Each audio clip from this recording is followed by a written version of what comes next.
Somewhere in the west of London, on a slow bend of the Thames, there's a building that has been standing for just over 500 years. And tonight, if you were to walk up to it in the dark, past the long avenue of limes, over the bridge where the stone beasts sit on their pedestals, up to that enormous red brick gatehouse with its blue and gold clock, you would find it almost completely silent. That silence is a lie, because for the years we're going to spend together tonight, the years when Hampton Court belonged to Henry VIII, that palace was never silent after dark. Not once. Not on a single night. There were something like 1,000 people living inside those walls, fires that could not be allowed to go out, bread that had to be baked before dawn, sheets that had to be aired, a king who had to be watched while he slept, literally watched, by men who were paid to sit in the dark a few feet from his bed and listen to him breathe. We know a great deal about what happened at Hampton Court in the daytime. The daytime is what gets written down. The ambassadors' reports, the treaties, the jousts, the great feasts in the great hall, the arguments about the king's marriages. All of that is daylight history. And it's the history you've probably already heard. Tonight, we're going to do something different.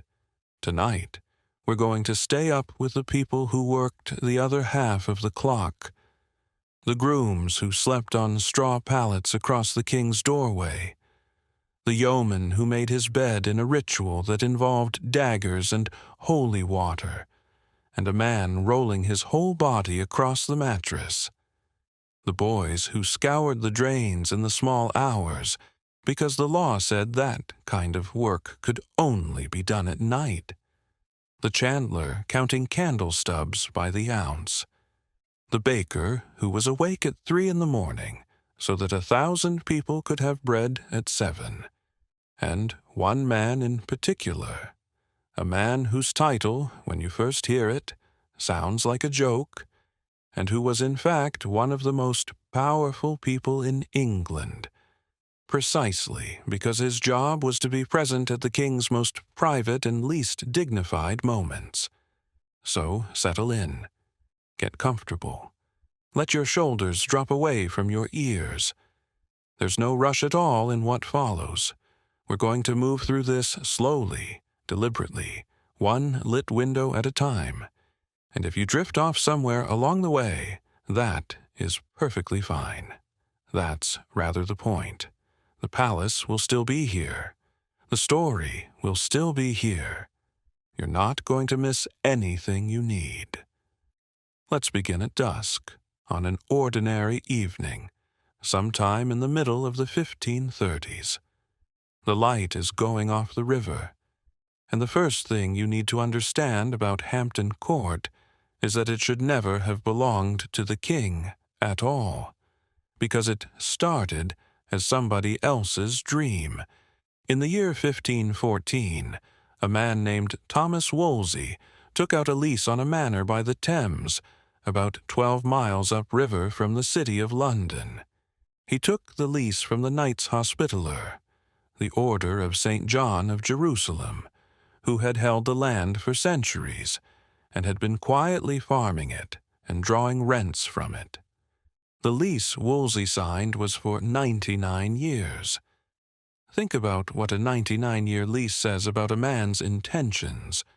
He wasn't renting a house. He was founding a dynasty of comfort.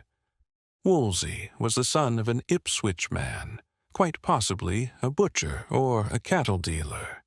His enemies certainly said butcher, and they said it with a sneer, and they never stopped saying it. He had gone to Oxford young. He was clever in a way that made other clever men nervous. And by the time he took that lease, he was already Bishop of Lincoln and about to become Archbishop of York. Within a year, he'd be a Cardinal, and Lord Chancellor of England, and for the better part of 15 years he would effectively run the country while Henry VIII went hunting. And what Wolsey wanted, on that bend of the river, was a house that could outglitter anything in England. Now, here's the part that people tend to skip past, and it's the part that matters most for our purposes tonight, because it's the reason the palace could function in the dark at all. Before Wolsey built a single spectacular gatehouse, before the tapestries and the terracotta roundels and the astronomical clock, he dealt with water. He had lead pipes laid from springs at Coombe Hill, over in Kingston, on the other side of the Thames. The water ran roughly 3 miles, under fields, under the riverbed itself, into conduits and cisterns inside the palace. 3 miles of lead pipe in the 1510s, laid by hand, buried deep enough to survive frost and plowing. It was one of the more remarkable pieces of domestic engineering in Tudor England, and almost nobody talks about it, because plumbing is not glamorous. But that water is what made the kitchens possible. That water is what made 1,000 people in one building possible. Without it, Hampton Court is just a very pretty house that runs out of everything by Tuesday. Wolsey chose the site partly because of the river. The Thames was the motorway of Tudor England, and you could travel from Westminster to Hampton Court by barge in a few hours on a good tide. And partly, according to the story that was told at the time, because he asked physicians to advise him on the healthiest air near London. Whether that's true or a bit of flattering myth, the effect was the same. He built where the air was clean and the water was good and the river came right to his door.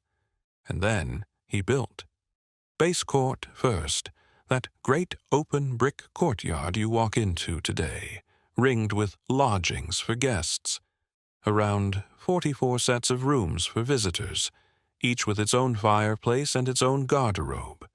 Then the inner courts, his own lodgings, a chapel, kitchens, a long gallery, brick everywhere. And brick was a statement in itself, because good brick was expensive and fashionable, and it meant you were building for permanence rather than for show. By the early 1520s, foreign visitors were describing Wolsey's household as something out of a fable. A Venetian envoy recorded being received in room after room, hung with cloth of gold, with servants in livery lining the walls, and the Cardinal himself in crimson at the far end of it.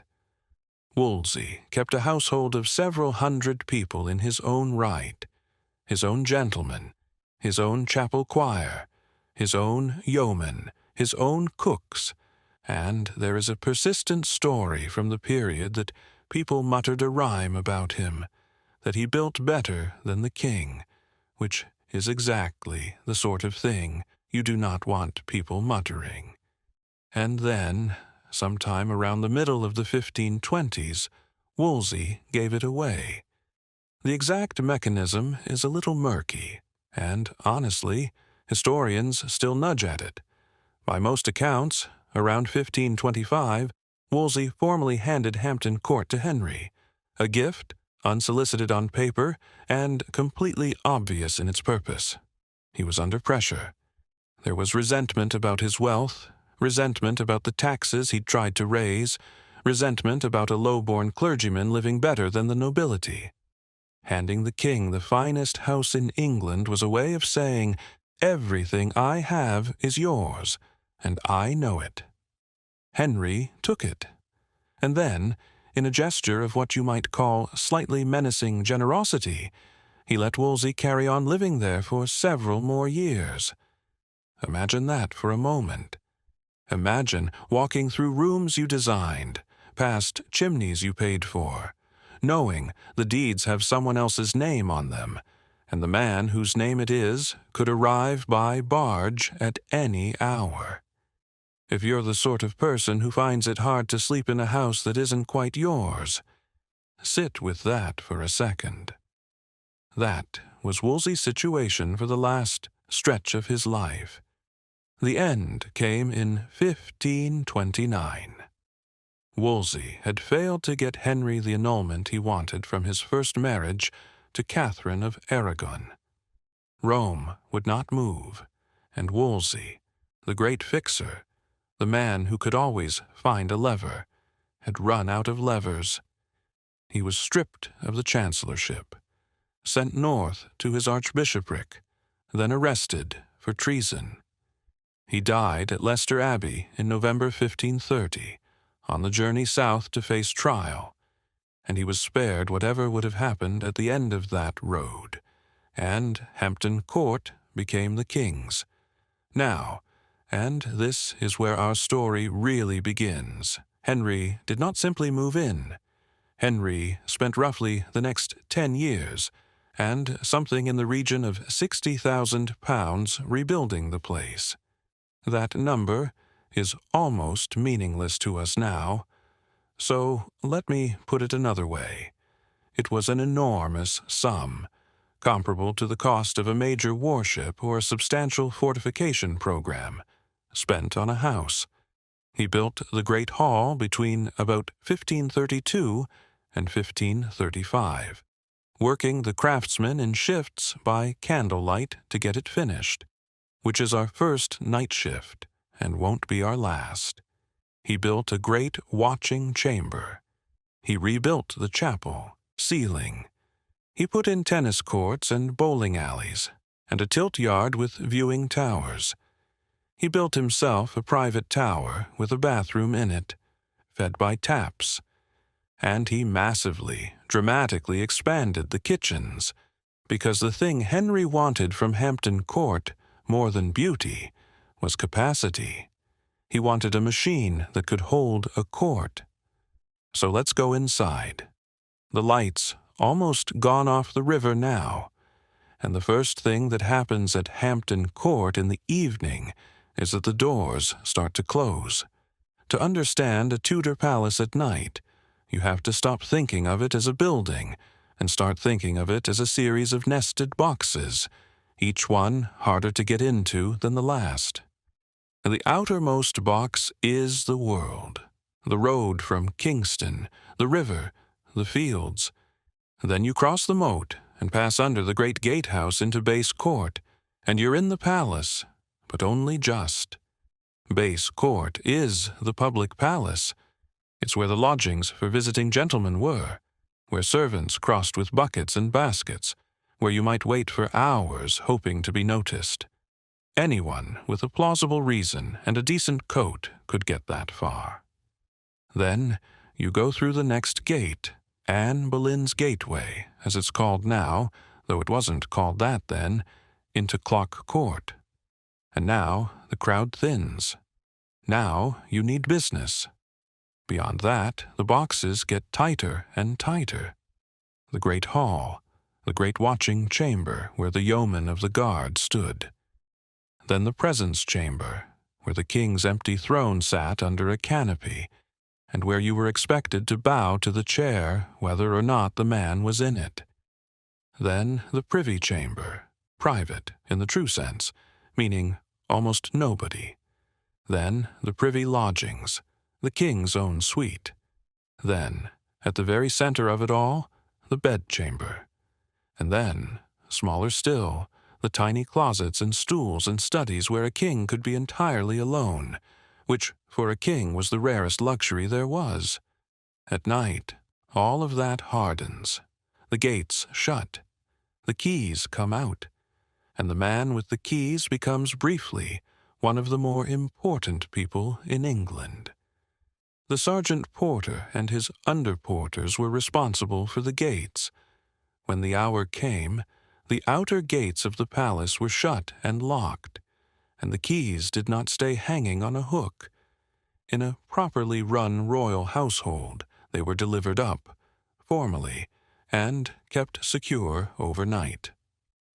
There were rules about who could come and go afterwards, and about a small wicket gate for those with genuine cause. If you were outside the walls when the gates shut, and you had no lodging inside, you were simply out. You slept in a village barn, or an inn in Kingston, or under a hedge, and you tried again in the morning. And this wasn't just about security in the sense of assassins, though we'll get to assassins. It was about theft. A palace at night is a warehouse full of portable wealth. Silver, pewter, linen, spice, wax, wine, cloth, attended by hundreds of underpaid people, many of them very young. The household ordinances of the period return again and again, almost obsessively, to the problem of things walking out of the building. Which brings us to a document I want to tell you about, because it is one of the strangest and most revealing pieces of writing to survive from Henry's court, and it's going to be our companion for a lot of tonight. In January 1526, at Eltham Palace, Cardinal Wolsey issued a great set of regulations for the royal household. We call them the Eltham Ordinances. On the surface, they were an efficiency drive. The household had swollen, costs were out of control. Too many people were being fed at the king's expense.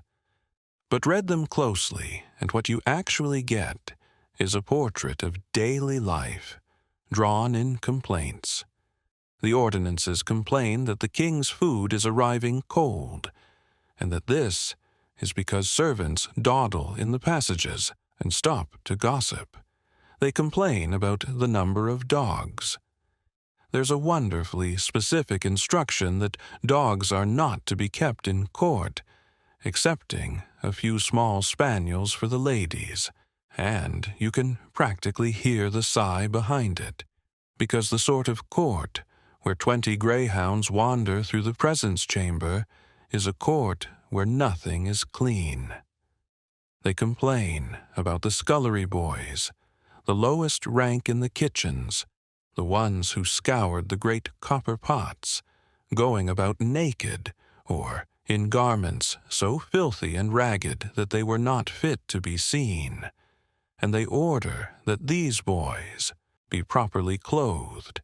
Now, sit with that for a second, because there's something quite sad in it, and quite human. It's January. Those kitchens are hot as a forge at the fire, and freezing in the corners, and there are children working in them with nothing decent to wear, and it took a formal royal ordinance from the Lord Chancellor of England to get them shirts. They complain about the beds. There are orders about who may keep a bed in which chamber, because grooms and pages had a habit of quietly acquiring floor space in warmer rooms than they were entitled to. And they complain, repeatedly and in detail, about people relieving themselves in corners, in stairwells, in fireplaces, behind doors. There's a well-known practice from the period, and it's recorded at several great houses, of painting or marking crosses on walls in the places people persistently used, on the theory that even a drunk servant would balk at urinating on a holy symbol. Whether it worked is anyone's guess. The fact that the rule had to be written down at all tells you what the corners of a Tudor palace smelled like at 3 in the morning. But here's what I really want you to take from the Eltham Ordinances. Underneath all the exasperation, there's an obsession with the night, with locking, with counting, with knowing where everyone is when the light goes. Because a Tudor palace at night had 3 great enemies, and the household spent enormous energy fighting all 3 at once. The first enemy was theft. The second enemy was fire. And the third enemy, the one nobody wrote down quite so plainly, was the possibility that someone would get close enough to the king in the dark to kill him. Let's take fire first, because fire is the one that shaped the actual physical rhythm of the evening. Everything in that palace burned. The floors were laid with rushes and rush matting, real rushes, cut from the riverbank, strewn across the floor and mixed with sweet herbs to mask smells. Lavender, meadowsweet, hyssop, wormwood. It sounds charming, and the smell when you first walked in must genuinely have been lovely. It was also a floor made of dry vegetation, in a building lit entirely by open flame. The walls were hung with tapestries. Henry owned an astonishing number, well over 2,000 pieces by the end of his life, some of them woven with real gold and silver thread and worth more than the buildings they hung in. Wool, silk, hanging loose, a few feet from candle sconces. The roofs were timber. The paneling was timber. The furniture was timber. The beds were mountains of straw and feathers under wool and velvet. So at the end of the evening, one of the most important tasks in the whole building was the covering of the fires. That's where our word curfew comes from, incidentally. The French couvre-feu, cover fire. A groom or page would rake the embers, bank them, cover them with ash, so they'd smolder safely till morning without going out entirely, because relighting a fire from nothing was a genuine nuisance, and nobody wanted to do it at 5 in the morning with cold hands and a tinder box.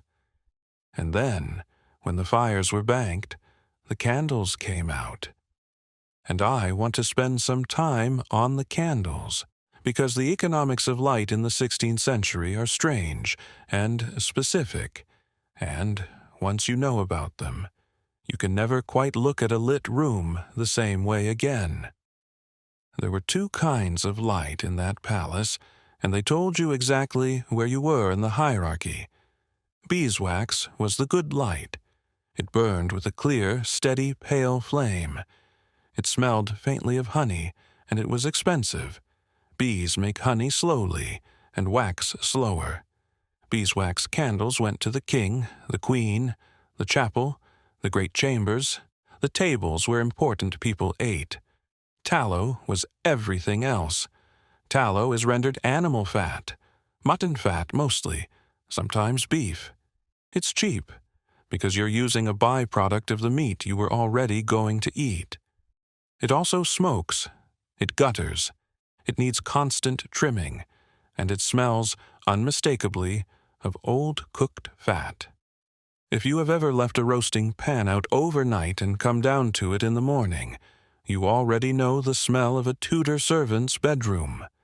There was an entire office of the household devoted to this, the chandlery, run by a sergeant of the chandlery, with yeomen and grooms under him. They made candles, stored candles, issued candles, and, this is the detail I love, they collected the ends back in. Candle stubs were counted and returned. Wax could be remelted. There are household accounts from the period where the reclaimed wax is tracked as a real asset, because it was won. Different candles had different names and different jobs. Torches for the courtyards and processions. Prickets, which sat on a spike. Sizes, which were smaller and standardized. Quarriers, square-sectioned candles, and the great standing candlesticks in the king's rooms with their carefully measured lengths. Now, here's what I want you to picture.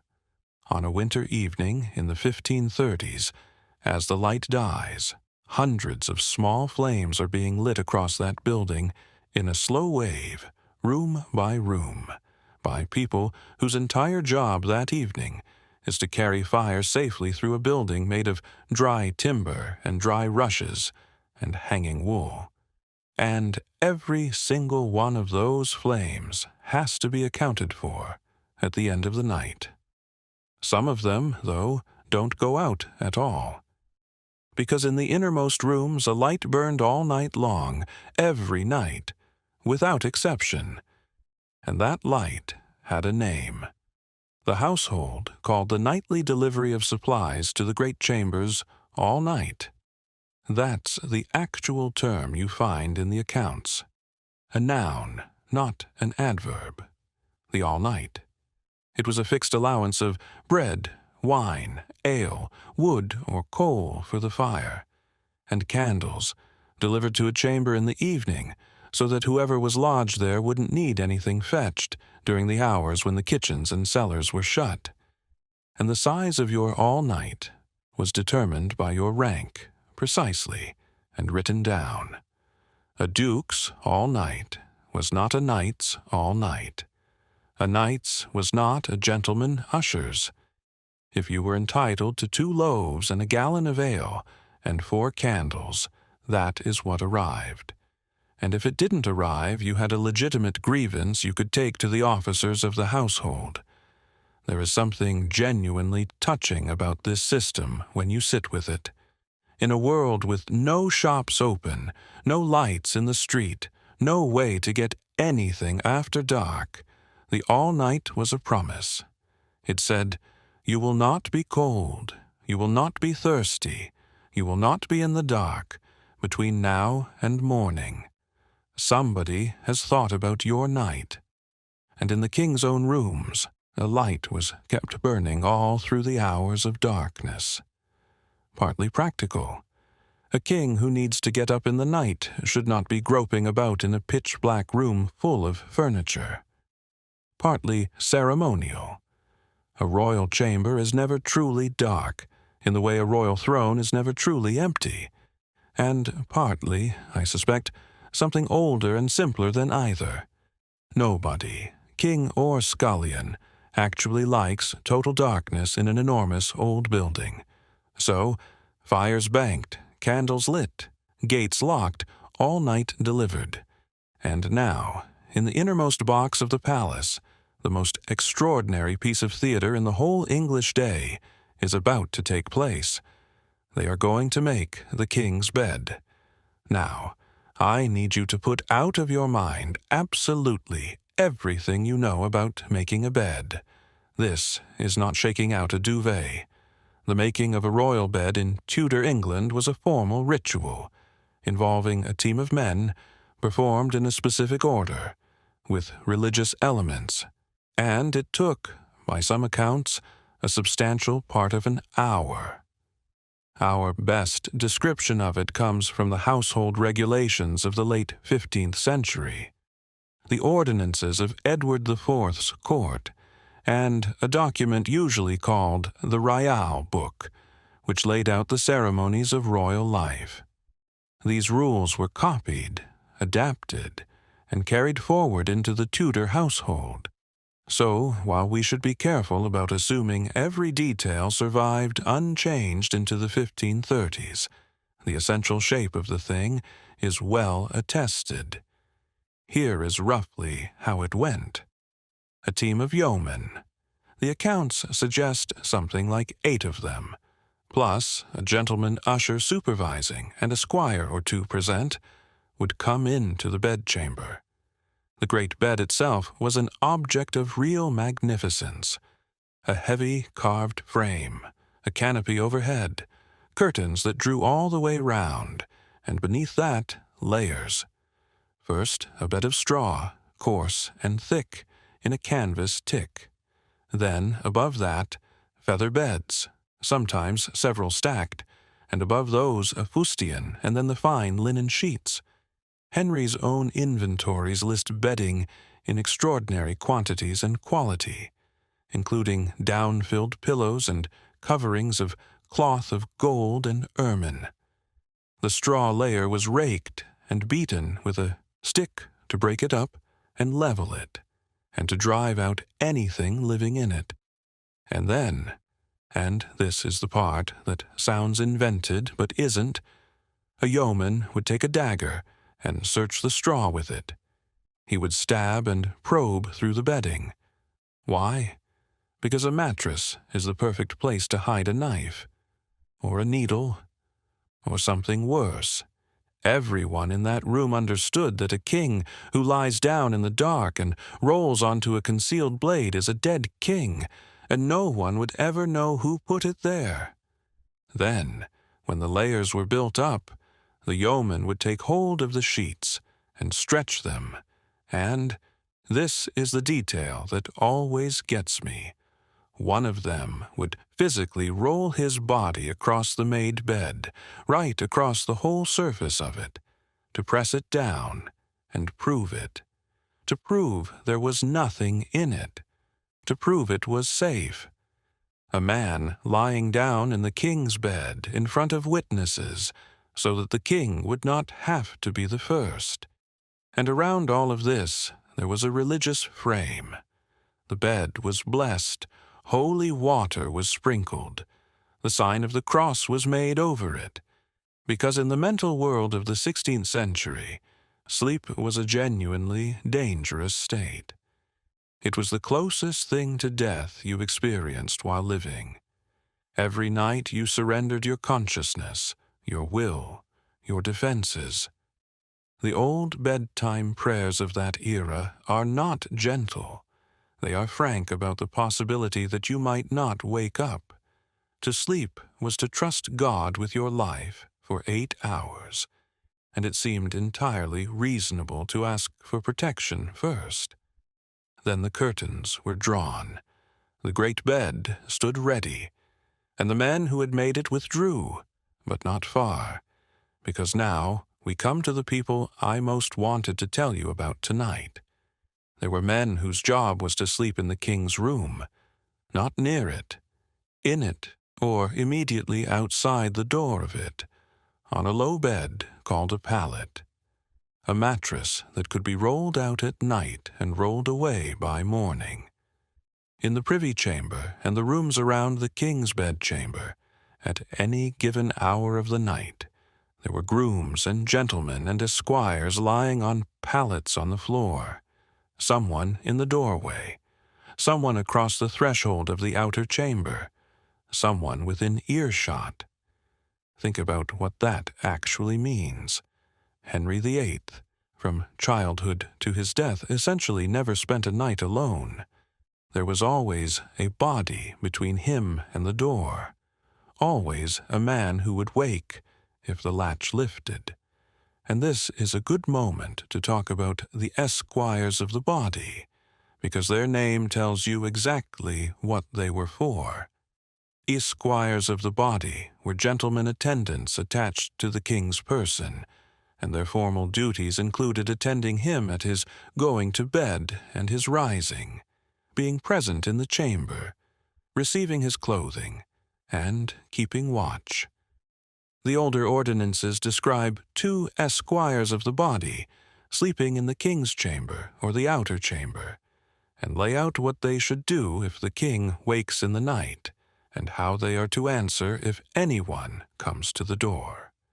They were not, incidentally, servants in the sense we might imagine. These were gentlemen, often from good families, often young men on their way up, sometimes the sons of important men, placed at court precisely so that they could be seen. Sleeping on a pallet outside the king's door was not a humiliation. It was one of the most coveted positions in the kingdom, because proximity was power. And that is the single most important idea in the whole of Tudor court politics. I'm going to say it plainly, and then we'll take our time unpacking it, because everything else that happens tonight flows from it. In Henry's England, there was no cabinet in the modern sense, no reliable bureaucracy, no formal channel through which a decision had to pass.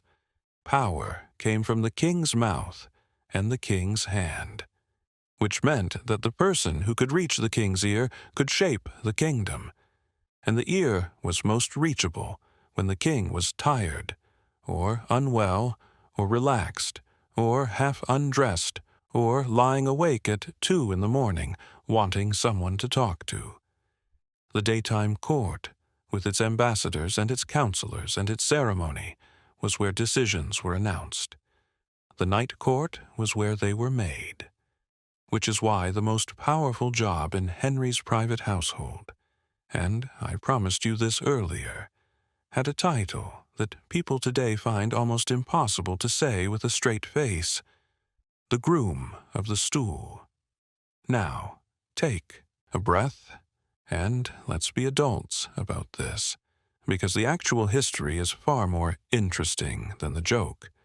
The stool in question is the close stool, and a close stool is, functionally, a Tudor lavatory, a box with a seat and a lid, and a pewter or metal pan set beneath it, which could be carried to wherever the king happened to be. But the king's close stool was not a plain wooden box. The inventories of Henry's possessions describe close stools upholstered in black velvet, padded, studded with gilt nails, fitted with cushions. One description mentions a seat covered in velvet and stuffed with down. There were fine linens to hand, and a supply of water, and everything needed to leave the king clean and comfortable.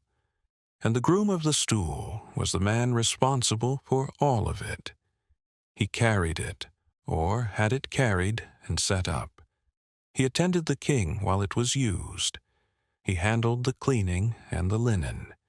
He was, in the most literal terms available, present at the king's most vulnerable and least dignified moments, day in and day out, for years. And here is why that made him one of the most powerful men in England. He had unlimited private access. Nobody else did. A duke could be kept waiting for 3 days. The groom of the stool was in the room. He heard the king think aloud, complain, worry, gossip, curse, decide. Over the course of Henry's reign, the holders of that office also came to control the privy purse, the king's private money, distinct from the great machinery of the exchequer, and to manage the king's personal wardrobe and the running of the privy lodgings. If you wanted something from Henry, and you couldn't get to Henry, you got to the groom of the stool. And there is one more duty, which sounds absurd and was deadly serious. He monitored the king's health. Medicine in the 16th century was built on the theory of the 4 humors: blood, phlegm, yellow bile, black bile, and on the conviction that the body's balance could be read from what came out of it. The king's digestion was, quite genuinely, a matter of state. If the king was constipated, the physicians needed to know. If there was blood, everyone needed to know. And the man who knew first was the man holding the pan. So let's meet a few of them, because their stories, taken together, are the story of the whole reign. The first was a man called William Compton. Compton had been placed in the household of Prince Henry as a boy. He was a royal ward, his father having died when he was young, and he grew up alongside the prince. When that prince became Henry VIII in 1509, at the age of 17, the friends of his boyhood came with him, and Compton became the keeper of the king's private rooms and his most constant personal attendant. And he became, over the following 20 years, staggeringly rich. He accumulated offices, stewardships, wardships, grants of land. He built himself a house in Warwickshire, Compton Winyates, which still stands, and which is one of the loveliest brick houses in England. All crooked chimneys and mullioned windows and warm red walls. He got that house, and everything else, because he was the man who helped the king into his shirt. Nobody at court misunderstood this. Foreign ambassadors wrote home about who was close to the king's person, because they knew perfectly well that a letter to a counselor was a formality, and a word from a body servant was a result. When Compton wanted something, it happened. When you wanted something, you went to Compton, and it cost you. He also, by most accounts, played a part in the king's private life in ways that were murmured about rather than recorded. There was a scandal early in the reign involving one of the Duke of Buckingham's sisters, in which Compton was said to be acting either for himself or for the king, and it caused a serious rupture with Buckingham. The details are murky, and the sources are gossipy, but the shape of it is clear enough. The Groom of the Stool was the man who arranged things that could not be arranged openly. And then, in the summer of 1528, William Compton died, quite suddenly, of the sweating sickness. Let me pause on the sweat, because it is the thing that most haunted the nights of that court. And if you want to understand why a palace obsessed over air and cleanliness and locked gates, this is why. The sweating sickness was an English disease, or at least it was in England that it did its worst, and to this day nobody is certain what it actually was. It arrived in 1485 and returned in waves, 1508, 1517, 1528, and a final visitation in 1551. And then it vanished from history entirely, and has never been seen since. What made it so terrifying was the speed. The chroniclers described people who were merry at dinner and dead by supper. It began with a sense of dread, then shivering, then headache and terrible pains, and then the sweat, a drenching, overwhelming sweat, and then, in many cases, death within hours. 24 hours was said to decide it either way, and unlike plague, which fell hardest on the poor and crowded, the sweat seemed to strike the young, the strong, the well-fed, and the well-born.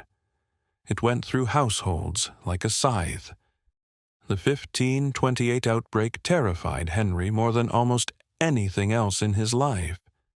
He broke up the court, scattered the household, and moved constantly from house to house with a tiny group of attendants, trying to outrun it.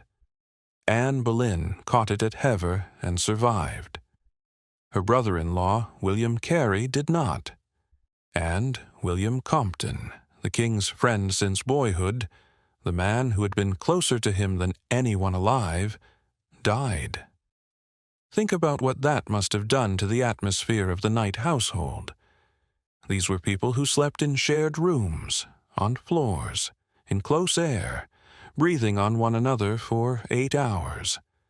A disease that killed within a day, in a building of 1,000 people. Every cough in the dark meant something. Compton's successor in the office, in 1526, was a man named Henry Norris. And Norris is where our story gets very dark indeed. Sir Henry Norris was, by every account we have, thoroughly likable. He was a courtier of the best sort, good at the jousts, easy company, generous, discreet. He had been in the king's service for years. As Groom of the Stool, he had the keys to the privy lodgings, the running of the privy purse, the king's ear at every hour. He was also keeper of the privy purse, and held a string of profitable offices. And he was, crucially, part of the circle around Anne Boleyn, friendly with her, friendly with her brother George, part of the fashionable, flirtatious, courtly love world that surrounded the Queen, and that had once seemed so charming. Then, in the spring of 1536, that world stopped being charming. At some point in late April, there was a conversation between Norris and Anne Boleyn. We have it only at second hand, through the accounts that circulated afterwards, so treat the wording with caution. But the substance was reported at the time, and it is chilling in its ordinariness. Anne, apparently, teased Norris about why he hadn't yet married the woman he was expected to marry, and suggested he was waiting for dead men's shoes, that if anything happened to the king, he would look to have her. It was almost certainly a joke. A stupid, dangerous, courtly joke of exactly the kind that had been made 100 times in that circle.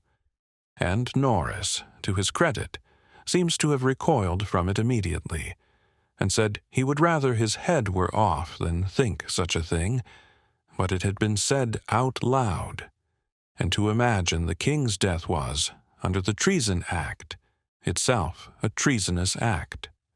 Within days the machinery had started. On the 1st of May, 1536, there was a great tournament at Greenwich. Norris took part. Anne watched. And part way through the day, Henry stood up and left without a word to anyone, and rode back to Westminster.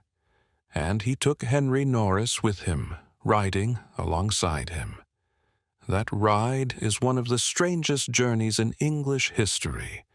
Some hours, 2 men on horseback, and according to the accounts that came down afterwards, Henry pressed Norris the entire way, urging him to confess and promising him a pardon if he did. Norris refused. He said he was innocent, and that he would die 1,000 deaths before he would accuse the Queen falsely. He was in the Tower the next morning. On the 17th of May, 1536, Henry Norris was beheaded on Tower Hill alongside George Boleyn, Francis Weston, William Brereton, and Mark Smeaton. 2 days later, Anne Boleyn was executed within the Tower walls, and by the end of that same month, Henry had married Jane Seymour. Sit with that for a moment, because I want the shape of it to land. The man who dressed the king, the man who handled his most private business, the man who had quite possibly been the last person to speak to him at night and the first in the morning, for 10 years, and it took about 17 days from accusation to axe. There is no promotion at that court that is not also an exposure. Everyone lying on a pallet outside that door knew, from May 1536 onwards, exactly what the job could cost. The office passed to Sir Thomas Heneage, a careful, competent man who had originally been Wolsey's servant and had transferred neatly to the king's service when his old master fell, which tells you something about his instincts. Heneage held it for a decade, through the Jane Seymour years, through Anne of Cleves, through Catherine Howard, through the long, slow decline of the king's body. He is, by comparison with Norris, almost invisible in the records, and I suspect that was entirely deliberate on his part. He had watched what happened to men who became interesting. And then, at the very end, comes Anthony Denny. And Denny is the one who was there for the last night of all, and will come back to him much later, when the palace is very quiet indeed. But before we leave the innermost rooms, there's a physical question worth answering, and I promise it's more interesting than it sounds. Where did all of it go? Because 1,000 people in one building every night produce a very great deal of waste, and there is no sewer and no treatment works and no truck that comes on Thursdays. Hampton Court's answer to this was, in its way, a marvel of engineering, and it had a magnificent name. It was called the Great House of Easement. It was a 2-story communal latrine block, built into the palace on the side nearest to the river, and it could seat, and this figure is genuinely well attested, around 28 people at once, arranged in rows on 2 levels. 28. Wooden seats over a shaft that dropped into brick-lined drains, and those drains ran down to the Thames. Now, the great house of Easement was for the household, the servants, the middling officers, the men who had no private arrangements. The great and the grand had their own garde-robes in their lodgings, and the king had his velvet close stool carried about after him. But most of the palace, most nights, use the great house. And once you know it exists, you start to think about what it was like at, say, 6 in the morning in February, in the dark, with 27 of your colleagues. But the truly extraordinary part isn't the seating. It's the maintenance. Those brick drains ran for hundreds of yards beneath the palace, and they silted up. Grease from the kitchens, ash, straw, rags, broken pottery, everything that gets swept off a floor, and everything that comes out of a body. It all built up in the culverts, until the flow slowed and then stopped. And then a palace of 1,000 people had a problem that could not wait. So somebody had to go in. And the somebodies who went in were, in a great many cases, children, because a Tudor brick drain is a low, narrow tunnel, and a grown man simply does not fit. The palace employed boys as gong scourers. Gong is the old word for the whole grim business. A gong was a privy, and gong farmers or gong scourers were the men and boys who cleaned them out.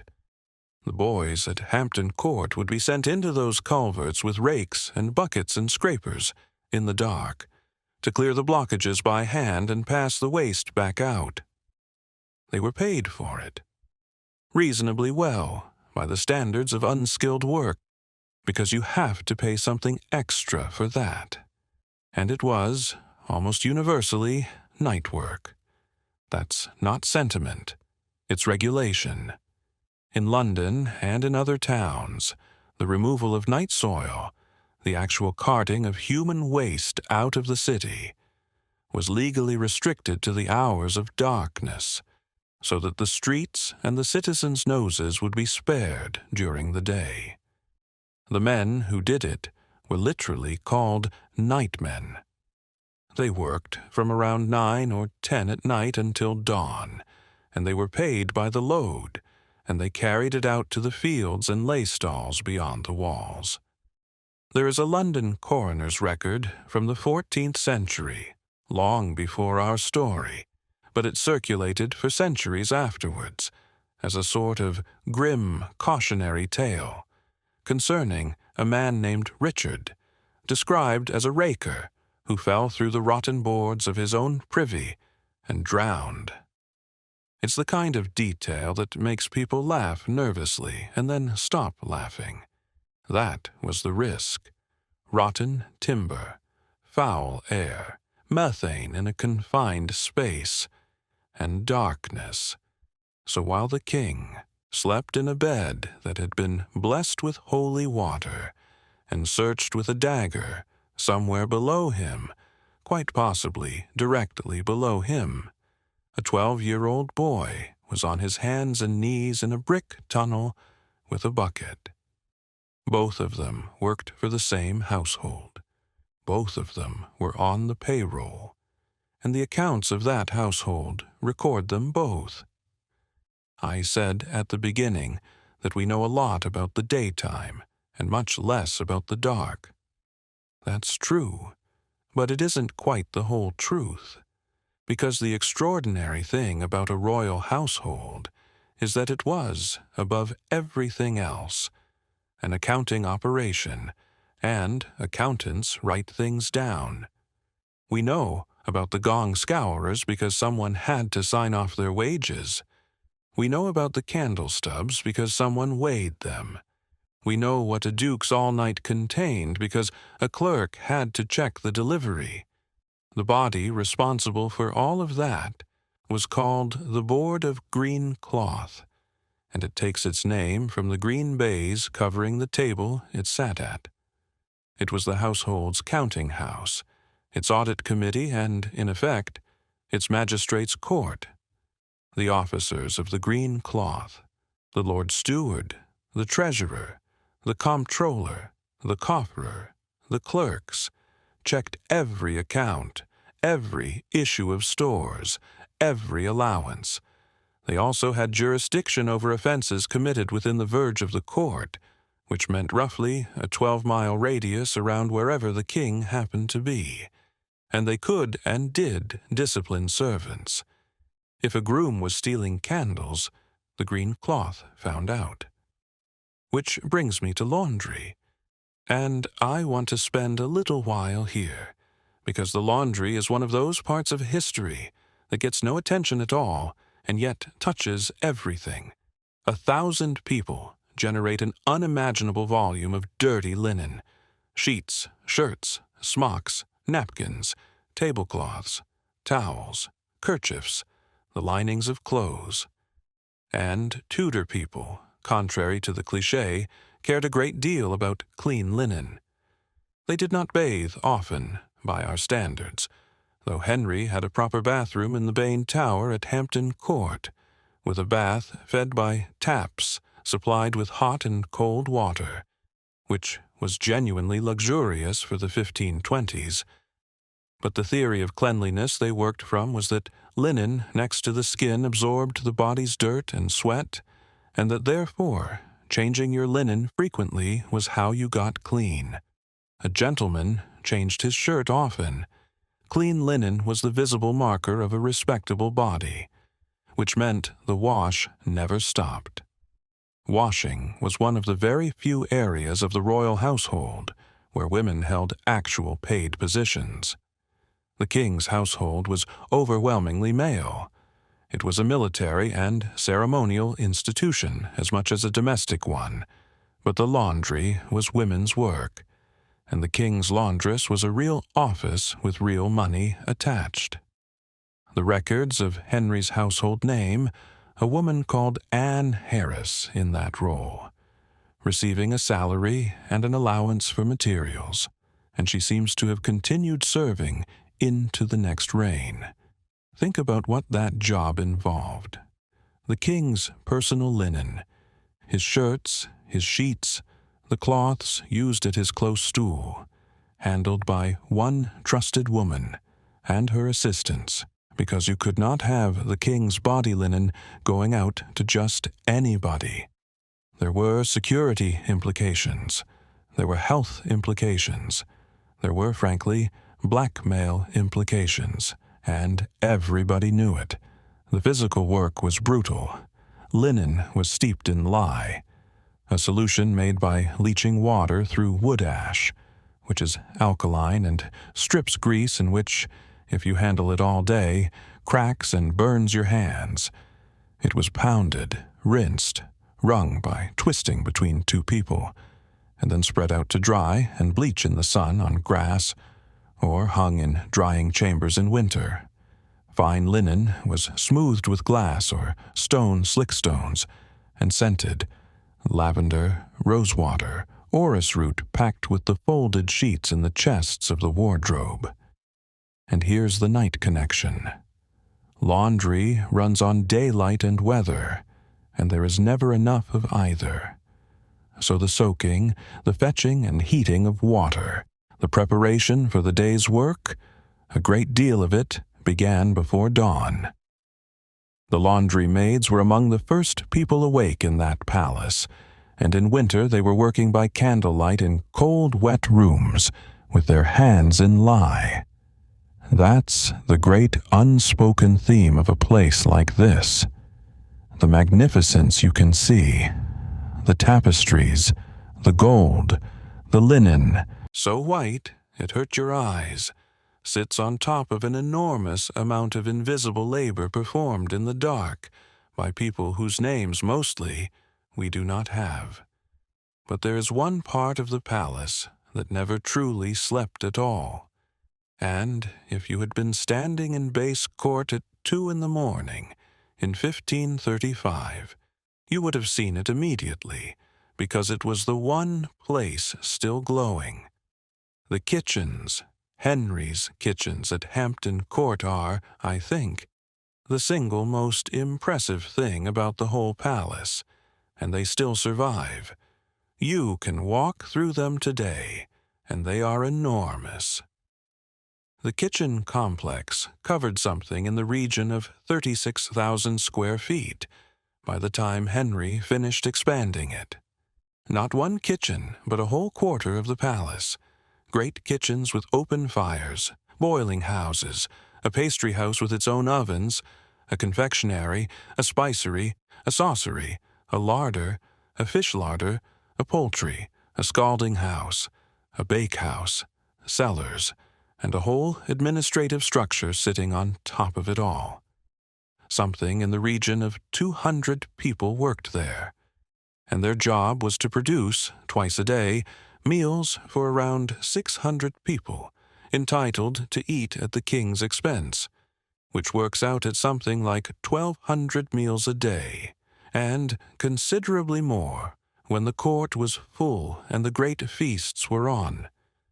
The scale of provisioning is hard to take in.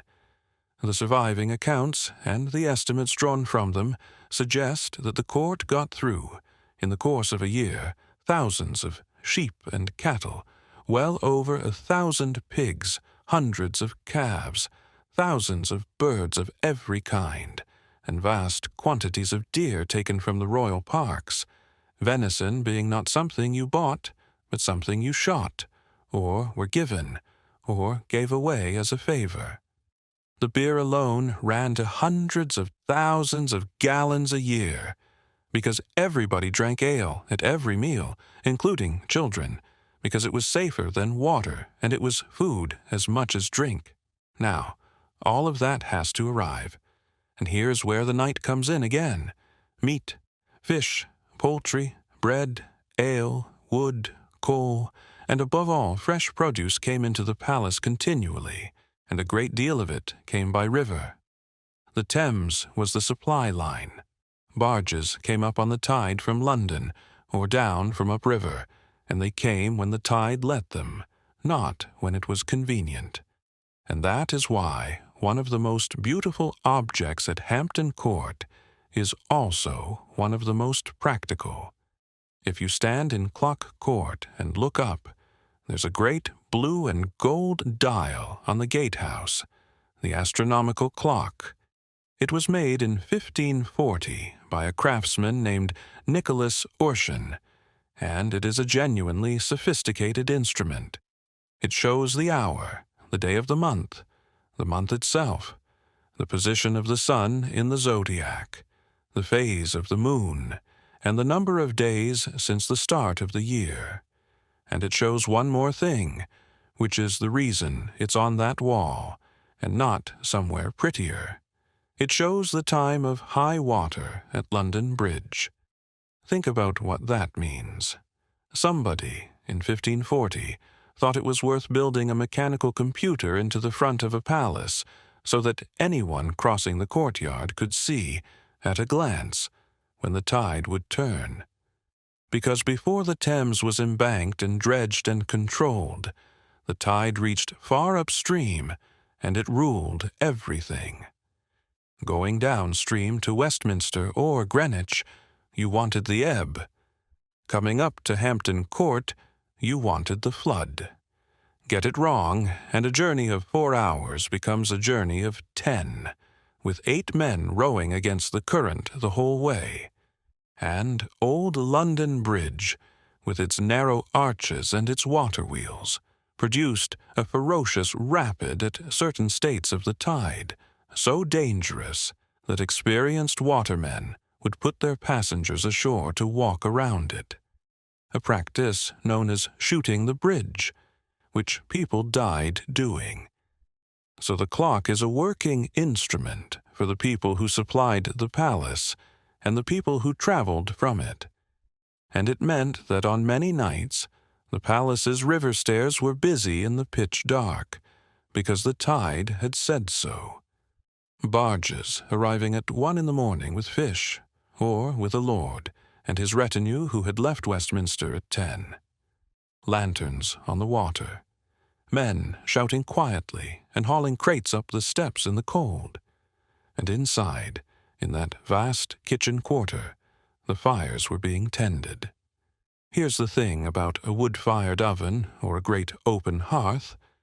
You cannot simply switch it on.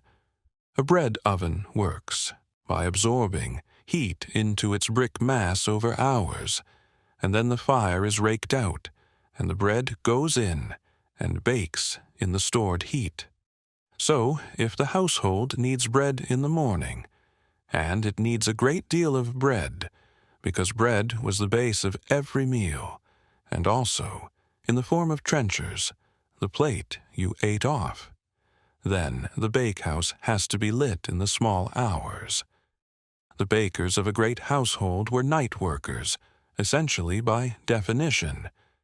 So were the men tending the boiling house, where enormous copper cauldrons worked away at beef and mutton for the lower tables. So were the brewers, on their own long cycles of mashing and fermenting. So were the confectioners and the pastry cooks who needed the ovens as they cooled through their gentler ranges. Somebody was awake in that quarter at every hour of the 24, and the fires in the great kitchens were never entirely out. And there is a detail here about the food chain of that household that I find quietly astonishing, and which tells you everything about how rank worked in the 16th century. The Eltham Ordinances and the household regulations lay out, precisely, what different ranks were entitled to be fed. What kind of meat, how many dishes, how much bread, how much ale, how much wine, whether you got wax candles or tallow, whether you got fuel. Everything was calibrated. The king's own table might have dozens of dishes offered. Not all eaten, of course. A great deal was ceremonial display. And the officers below him had their fixed portions, and the grooms below them, and the boys below them. And when the king's table was cleared, the food went down. Literally down, from table to table, from the great chamber to the hall, to the officers, to the servants, and finally, what was left, out to the gate, where it was given as alms to the poor of the parish who gathered there. That was formalized, too. There was an office, the almonry, and an official, the almoner, whose responsibility it was to collect the broken meats and see them distributed rather than sold or stolen. Which means that on any given night, someone was standing at a gate at Hampton Court in the dark, handing out the remains of the king's supper to people from the surrounding villages. The regulations even fuss about it, about the alms being properly gathered, about servants not diverting it for their own profit. Because of course they did. Now, let's follow the food the other way for a moment. Let's follow it up. Getting a hot meal from those kitchens to the king's table was an operation of genuine complexity. And there is a phrase in the ordinances, that the meat arrives cold, and this must be remedied, which is the single most human line in the whole document. Anyone who has ever tried to serve dinner to a large number of people in a large building recognizes that sentence immediately. The route ran from the kitchens, along a passage, up to the serving place at the lower end of the great hall. And here we should stop and stand in the great hall for a while, because it's the room at the heart of everything. Henry built it between about 1532 and 1535, and the story that the workmen were kept going day and night by candlelight to get it finished is well established. Henry was impatient, and he wanted it done.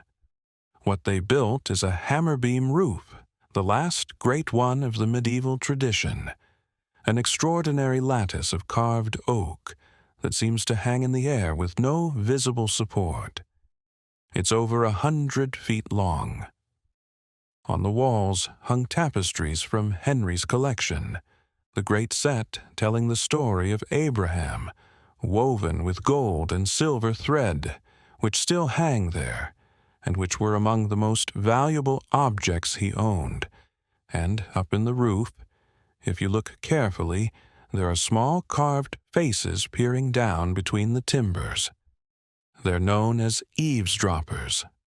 The traditional explanation, and I'll flag that this is tradition rather than a documented instruction from Henry's clerk of works, is that they were there to remind everyone eating below that they were being watched and overheard, that even in a room full of noise and drink, careless words would be carried upstairs. Whether or not that was the intent, it was certainly the reality. The great hall was where the household ate in shifts, hundreds at a time, at long tables, in a strict order of precedence, and it was one of the most closely observed rooms in England. Cromwell's England and, later, Henry's suspicious old age ran substantially on reported conversation. Someone said something at supper. Someone else remembered it. If you're drifting a little now, that's absolutely fine. Let the roof timbers stay overhead. We'll keep going gently. Above the great hall's high end lay the great watching chamber, and this is where the security of the night was physically located. It was built around 1535 and 1536, and its ceiling is a magnificent thing, studded with badges and heraldry. But its function is in its name. It's the watching chamber. This is where the yeomen of the guard stood, day and night, between the world and the king. The yeomen of the guard were created by Henry VII in 1485, immediately after Bosworth, a personal bodyguard for a king who had just taken the throne by force and had no illusions about how these things went. They are, by a good margin, the oldest military corps in continuous existence in Britain. In Henry VIII's time there were, at various points, a couple of hundred of them, chosen for size and strength, armed with halberds and bows, and later with other weapons, dressed in the king's livery. They stood watch, not metaphorically, physically standing, in shifts through the night, in a chamber, listening to a building settle. And beyond them, the layered defense continued. Gentlemen ushers controlling the doors of the presence chamber, grooms and gentlemen of the privy chamber beyond that, esquires of the body sleeping in the outer chamber, and, in the last room of all, one man on a pallet by the king's bed. There is a phrase from the household ordinances of that world that I find genuinely haunting when you think about it in the dark. The instruction that no one should approach the king's chamber at night without lawful cause, and that those on watch should challenge and know who passes. Challenge and know who passes. In a building with hundreds of rooms and thousands of doorways, lit by guttering tallow, full of people who mostly didn't know each other by sight. Now, before the king goes to bed, and I've been putting this off because it's such a wonderful piece of theater, I want to tell you about how his food was tested. The word for it was the assay, and it was performed on almost everything that went into the king's mouth. When a dish was carried up from the kitchens, it was not simply set down. At each stage of its journey, there were officers whose job it was to guarantee it. The sergeant of the larder and the clerks checked what left the kitchen. The sewer, from the old French for the one who sets the table, nothing to do with drains, supervised the laying out of the dishes and the order of service. And before the king touched anything, the assay was made, a small portion taken from the dish and eaten, in the king's sight, by the officer responsible for it. Drink was even more elaborate. The cupbearer, kneeling, would pour a little wine into the cover of the cup, or into a small vessel kept for the purpose, and taste it himself, and only then present the cup. The bread was assayed. The water for hand-washing was assayed, and yes, someone tasted the king's washing water, because a poison need not be swallowed to work, and nobody was taking chances. There was even a ceremonial towel called the surnape, drawn out along the high table in a precise and rather beautiful ritual, with 2 officers at either end, for the washing of hands before the meal. And then there were the objects. Great households kept what were believed to be poison detectors, and Henry's inventories include items of the kind. The most famous was unicorn's horn, which was, of course, narwhal tusk, brought south by Scandinavian traders who understood perfectly well what they had and what it was worth.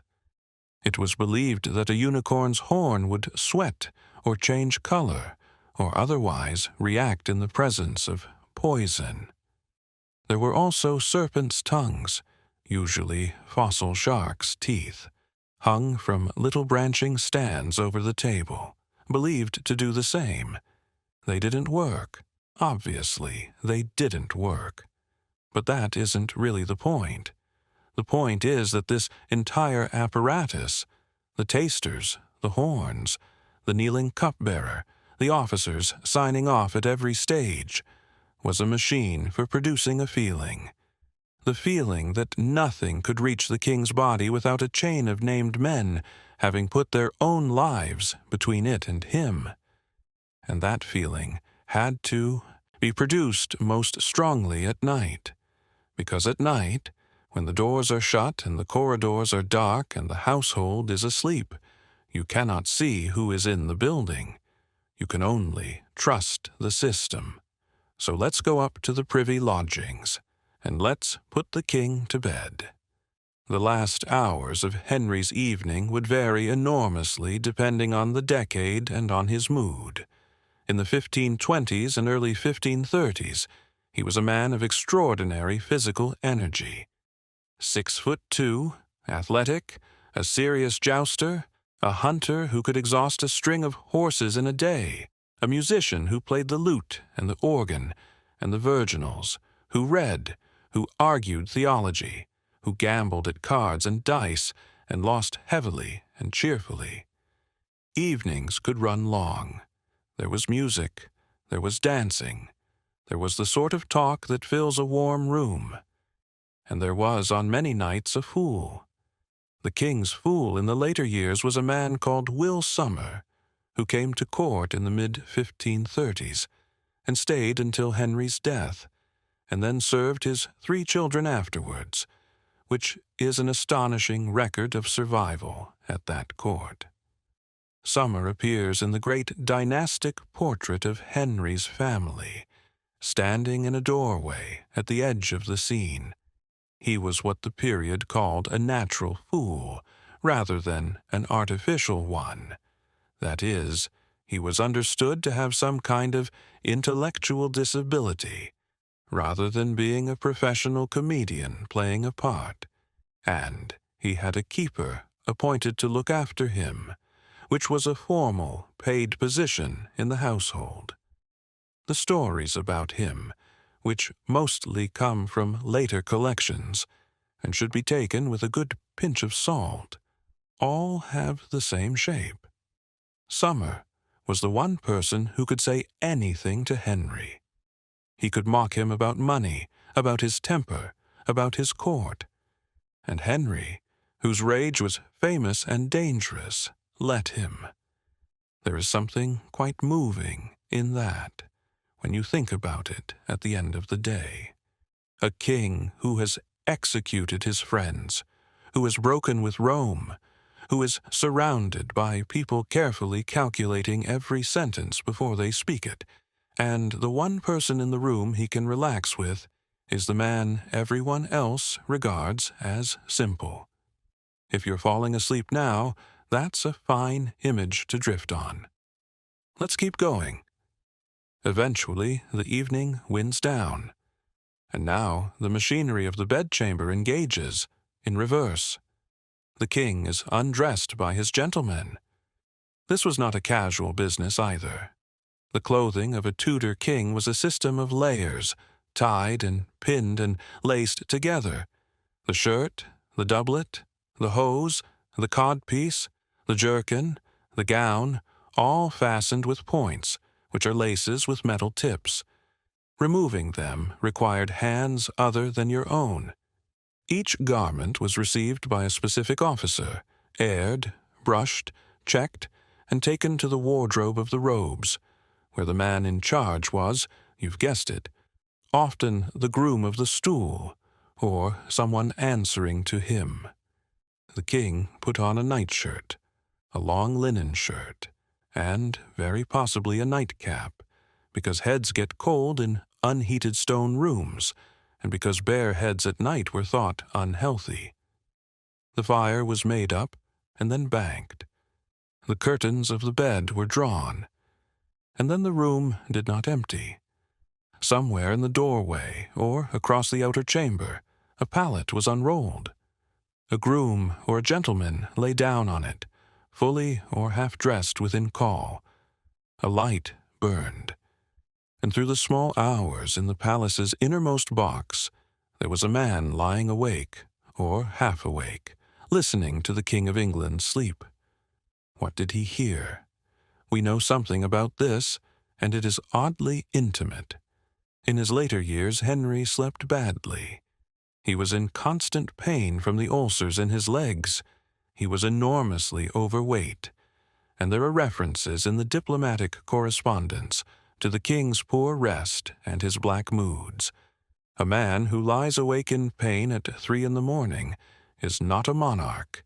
He's just a man in a bed, and someone else was in that room, hearing it. Meanwhile, elsewhere in the building, the religious life of the palace ran on its own schedule. The Chapel Royal at Hampton Court was not merely a room. The Chapel Royal is an institution, a body of priests, clerks, and singing men and boy choristers who traveled with the monarch and provided the music and liturgy of the king's own worship. Henry took his religion seriously, whatever else you make of him. He heard Mass regularly, often daily. He wrote theology, and he was genuinely proud of the book he had written against Luther, for which the Pope had given him the title Defender of the Faith, a title the English monarch has kept ever since, which is one of history's better ironies, given what happened next. The chapel ceiling he installed at Hampton Court, put up in the mid-1530s, is one of the most spectacular things in the building. Deep blue, covered in gold, with pendant vaults and mottos running through it, angels blowing trumpets in the ribs. It is a ceiling designed to be seen by candlelight, which is a thought worth holding. Most of the great decorative art of that period was made for flickering light, not for electric light, and it moves differently in a flame. The choristers of the Chapel Royal were boys, taken into the household and trained. They had a master, they were fed and clothed at the king's expense, and their days were long. The early offices of the church begin very early indeed, and for parts of the liturgical year. In particular, the great festivals, the singing began in the dark, which means that on certain nights of the year at Hampton Court, in the middle of the night, in a candle-lit chapel under that blue and gold ceiling, a small group of children were singing, and on one particular night, in October of 1537, they sang for something extraordinary. Let me take you there, because this is the night that most defines Hampton Court, and it happened almost entirely in the dark. Jane Seymour had been queen for a little over a year. She had married Henry within days of Anne Boleyn's execution. The speed of it still shocks people, and it should. And by the spring of 1537, she was visibly pregnant, and the whole apparatus of the kingdom held its breath. You have to understand what was riding on this. Henry was in his mid-40s. He had been married for 24 years to Catherine of Aragon, and had one surviving child by her, a daughter. He had torn the English church away from Rome, executed men he had loved, remade the law of succession twice, and dissolved the monasteries, and all of it, at some level, traced back to the absence of a son. There was no precedent in living memory for a woman ruling England in her own right, and the men around Henry believed sincerely and fearfully that a disputed succession meant civil war. Many of them were old enough to remember the last one. So in September 1537, Jane went into confinement at Hampton Court. Confinement was a formal ritual, and it was, from our point of view, almost unbearably claustrophobic.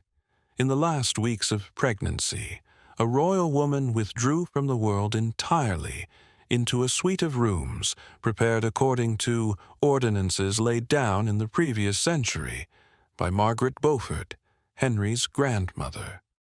The windows were covered. The walls and ceiling were hung with tapestry, deliberately chosen, according to the customs of the time, to show peaceful and pleasant scenes, rather than anything alarming or strange, because it was believed that what a woman looked at could affect the child. Only women attended her. No men entered.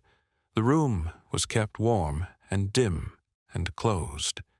She went into that room in the middle of September, and she stayed there. Her labor began on the 9th of October, 1537, and it went on, by the accounts of the time, for something in the region of 2 days and 3 nights. Sit with that, 3 nights, in a sealed room lit by candles, with 12 women in attendance, in a palace where 1,000 people were awake and waiting, and could do nothing at all. We know that on the night of the 11th, as it dragged on, there were prayers and processions in London. A solemn procession went through the city to pray for the Queen's safe delivery. Across the country, people were being told to pray. And in the palace itself, the household kept its vigil in the way households do, by staying up and listening, and passing news along the passages in whispers. At about 2 o'clock in the morning, on the 12th of October, 1537, Jane Seymour was delivered of a healthy boy. The bells started before dawn. In London, the Te Deum was sung at St. Paul's, bonfires were lit in the streets, guns were fired at the Tower, and wine ran free at the conduits. It's one of the very few moments in Henry's whole reign when the joy seems to have been entirely genuine and entirely shared. After nearly 30 years, England had a prince. And now, here's the part I've been leading you to all night. Because 3 days later, on the Sahihat, 15th of October, they christened him, and they christened him in the middle of the night. That wasn't a scandal or a secret. It was simply how it was done. Great ceremonies in the Tudor world were often held late, partly because a torchlit procession is more magnificent than a daylight one, and partly because, and this is a genuine consideration, the sheer logistics of assembling several hundred people in their finest clothes, in the right order of precedence, took hours. So picture Hampton Court that night. Sometime around midnight, the procession forms. It ran from the Queen's apartments, down through the courts, and into the Chapel Royal. Something like 400 people took part, and every one of them had a designated position in the line. There were gentlemen and esquires and knights, the officers of the household, the clergy, the nobility. The way was lit by torches, great burning brands carried by servants, and the courts of that palace, which are enclosed and echoing, would have been full of moving orange light and smoke, and the sound of hundreds of feet on stone. The Lady Mary, Henry's daughter by Catherine of Aragon, then 21 years old, was godmother. Think about what that ceremony must have meant to her, standing as godmother to the boy who had just permanently displaced her from the succession, in a palace where her mother's name could not safely be spoken, and the 4-year-old Elizabeth was there too. She had been given the ceremonial task of carrying the chrism, the white cloth used in the baptism, and because she was 4 years old, and it was the middle of the night, and the whole thing was enormous and overwhelming, she herself was carried in the arms of Edward Seymour, the baby's uncle. The baby was carried under a canopy held by 4 gentlemen. Cranmer, the Archbishop of Canterbury, was a godfather, and so was the Duke of Norfolk. And the child was baptized Edward, for his great-grandfather Edward IV, and because he had been born on the eve of the feast of Edward the Confessor. Then the trumpet sounded, and the heralds proclaimed his titles: Edward, Prince of Wales, Duke of Cornwall, Earl of Chester. And the whole procession went back the other way, through those torchlit courts, to present him to his parents, because here is a detail that catches me every time. Jane was not at the christening. She could not be. She was still in her chamber, still recovering, but she was propped up on a state bed, wrapped in velvet and furs, and Henry sat beside her, and the 400 people came back through the palace at 1 or 2 in the morning to bring the baby to his mother and to receive her thanks. And there were spices and wine handed round, and the noise, and the torches at the windows. And I want you to think, just for a moment, about the servants at the edges of that night. The ones holding the torches for hours until their arms shook. The ones who had spent the previous 3 days scrubbing courts and laying rushes and hanging cloth. The grooms of the chamber standing in doorways controlling who passed. The kitchen staff, who had been feeding 400 important people at midnight. The boys sweeping up the fallen wax and the guttered torch stubs as the courts emptied, in the cold, at 3 in the morning, with the smoke still hanging in the air. They saw the whole of it. They were closer to it than most of the nobility were, and not one of them was named in the account. 9 days after the christening, Jane Seymour was dead. She had seemed to be recovering. Then she became seriously ill. The exact cause has been debated ever since, but the most likely explanations are the ones that killed so many women in that era. An infection following childbirth, puerperal fever, or a hemorrhage, or complications from a retained placenta. There is a reference in the correspondence of the time to her being ill through what was described as a fault of those about her, in letting her take what she wished, which reads as somebody hunting for someone to blame, as people do. By the 23rd of October she was clearly dying. She was given the last rites, and in the early hours of the 24th of October 1537, at Hampton Court, she died. And now the palace performs the other great nocturnal ritual, the opposite one. The body of a queen was not simply removed. She was washed and embalmed, that work done by the officers of the household, and by wax chandlers, who among their many duties handled the preparation of the dead, because embalming in that period involved spices, herbs, and a great deal of wax cloth. She was dressed in robes of state, with a crown on her head and jewels on her fingers, and laid in the presence chamber, and then in the chapel royal. And then the watching began.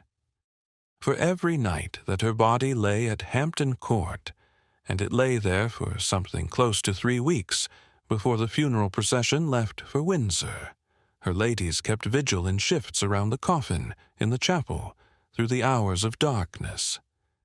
Masses were said continually. Candles burned around the hearse, the great framework of timber and wax lights erected over the coffin. The chapel would have been ablaze with them, hundreds of tapers, and the wax bill for a royal funeral was itself an enormous expense. So, for 3 weeks, in that chapel, under that blue and gold ceiling, there was always somebody awake, always someone kneeling, always the smell of burning wax and the sound of a low voice at prayer. That is what the night servants of Hampton Court saw in October 1537. In the space of 12 days, a birth at 2 in the morning, a christening at midnight, and a death before dawn, followed by 3 weeks of candle-lit vigil. Henry did something after Jane's death that he did for nobody else. He wore black for 3 months, which was not the customary practice for a king. He withdrew to Windsor, and nearly 10 years later, when he came to write his will, he gave instructions that he was to be buried beside her, and he was. They lie together in the vault at St. George's Chapel, Windsor, to this day. Make of that what you will. It's possible to argue that he loved her most because she died before she could disappoint him. It's also possible that he simply loved her. Both can be true at once, and the sources don't settle it. Let's move on gently. There's a great deal of night left, and the palace has more to show us. Let's stay outside for a while in Base Court and just stand in it, because I want you to have a proper sense of what that place was actually like at 2 in the morning, before we go any further into the history. Start with what you could hear. Not traffic, nothing mechanical at all, anywhere in the entire world. The loudest continuous sound in your life would have been weather and water. So, the river, which at Hampton Court is broad and slow and audible on a still night. Wind moving through the courts, which are enclosed and act like flues, so the sound comes and goes in gusts and doubles back on itself. Timber contracting as it cools, an oak roof over 100 feet long, cooling from a day's warmth into a February night, makes noises that a nervous person could interpret in a great many ways. Bells. There were bells everywhere in that world. The chapel here, the parish church at Hampton, the churches at Kingston across the water, and the tolling that marked the offices of the day. Bells were the clock for almost everybody, and you learned to read them without thinking about it, the way we glance at a phone. Dogs. Despite Wolsey's best efforts, there were always dogs. Horses in the stables, shifting and stamping. Deer in the park beyond the walls. And in October, in the rutting season, the roaring of red deer stags carries an extraordinary distance in the dark, a sound so strange and guttural that people who hear it for the first time genuinely struggle to identify it. And then, threaded through all of it, the human noises of a building where several hundred people are asleep in shared rooms, coughing, snoring, someone getting up, doors, boots on stone, a voice in a passage. Then the smell, and I'm afraid the smell is where the romance goes out of the 16th century rather quickly. Wood smoke, first and constantly, from hundreds of banked fires, and coal smoke too, which was already in use and which smells sharper and dirtier. Tallow, old rushes, which were changed regularly in the important rooms and much less regularly elsewhere. Herbs strewn to fight the rushes. The kitchens, which never stopped, and which at that scale would have projected the smell of roasting meat and rendered fat across the whole complex.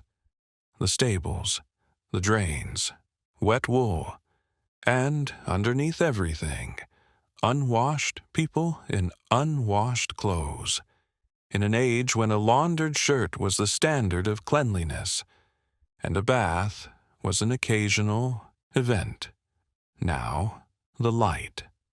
I want you to really sit with this, because it's the hardest thing for a modern mind to reconstruct, and once you've got it, everything else about the period makes more sense.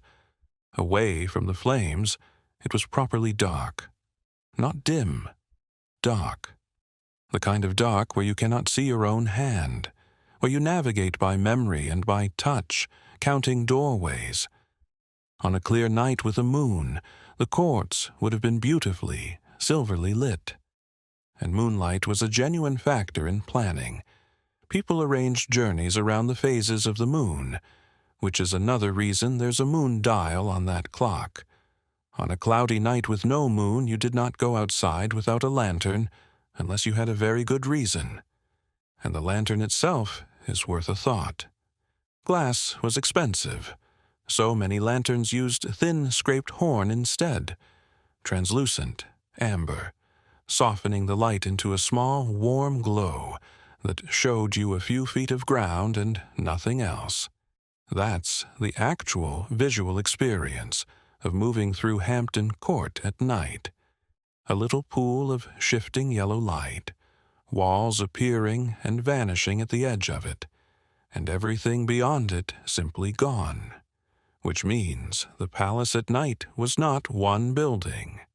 It was a series of small illuminated bubbles moving through an enormous black interior, occasionally passing one another. Now, in daylight, Base Court had one feature I have to tell you about, because it says everything about the spirit of Henry's court, and because for a long time nobody was sure it had really existed.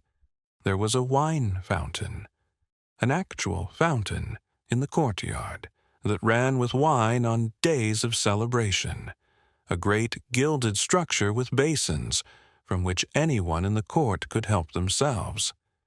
It appears in the background of Tudor paintings, and for years historians treated those depictions with a degree of caution because it sounded like exactly the kind of thing artists invent. Then, in 2008, archaeologists excavating in Base Court found the foundations. It had been real, and it had been right there, and they reconstructed it. So, if you visit today, you can see it standing in the courtyard, and on certain occasions they still run wine through it. Think about the servants and that fountain for a moment. Somebody filled it. Somebody hauled the barrels up from the cellars. Somebody stood by it while a courtyard full of increasingly cheerful people drank from it. And somebody, at the end, drained it, cleaned it, and scrubbed the courtyard in the dark while the palace slept it off. There's a phrase from the period that sums the whole arrangement up rather beautifully.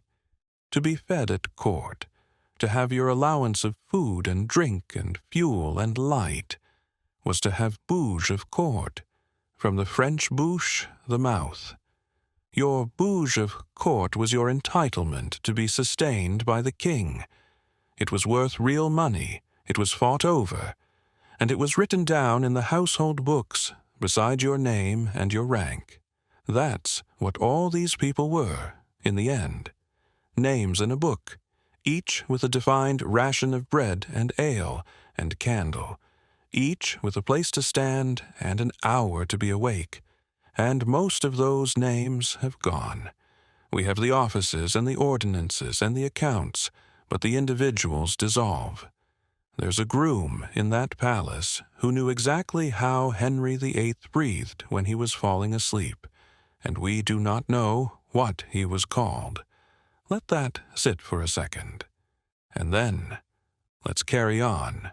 In the years after Jane's death, Hampton Court kept filling and emptying like a lung. That was the rhythm of the Tudor court. It moved. The king and his household went on progress in the summer, traveling from house to house, and the reason wasn't only politics or hunting. It was sanitation.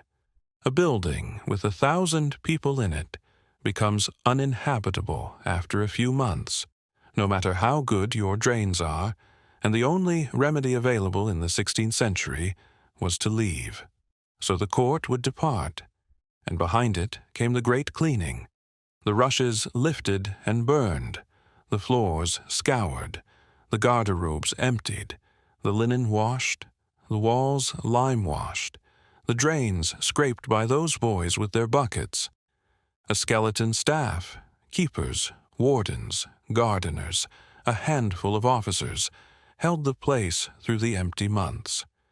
And then a courier would come, and the harbingers would arrive to assign lodgings, and the carts would roll in with the removing wardrobe of beds, and within a week the whole machine would be running again, day and night. In January 1540, Henry married Anne of Cleves, a marriage arranged for reasons of continental diplomacy that dissolved almost immediately in one of the strangest episodes of the whole reign. It was annulled by July. Anne accepted the settlement with what looks like genuine relief and considerable intelligence, was given Richmond Palace and other properties, and the title of the king's beloved sister, and proceeded to outlive Henry and both his other surviving wives, dying comfortably in 1557. She is, arguably, the only person in this entire story who plays the game well and gets out alive. And within weeks of that annulment, Henry married a girl of about 17, called Catherine Howard. We come now to the most famous night at Hampton Court, and I want to handle it carefully because there are two versions: the story everybody tells, and the story the documents actually support. And the second one is, I think, considerably more disturbing than the first. Catherine Howard was a niece of the Duke of Norfolk, brought up largely in the household of her step-grandmother, the Dowager Duchess of Norfolk, at Lambeth and at Horsham.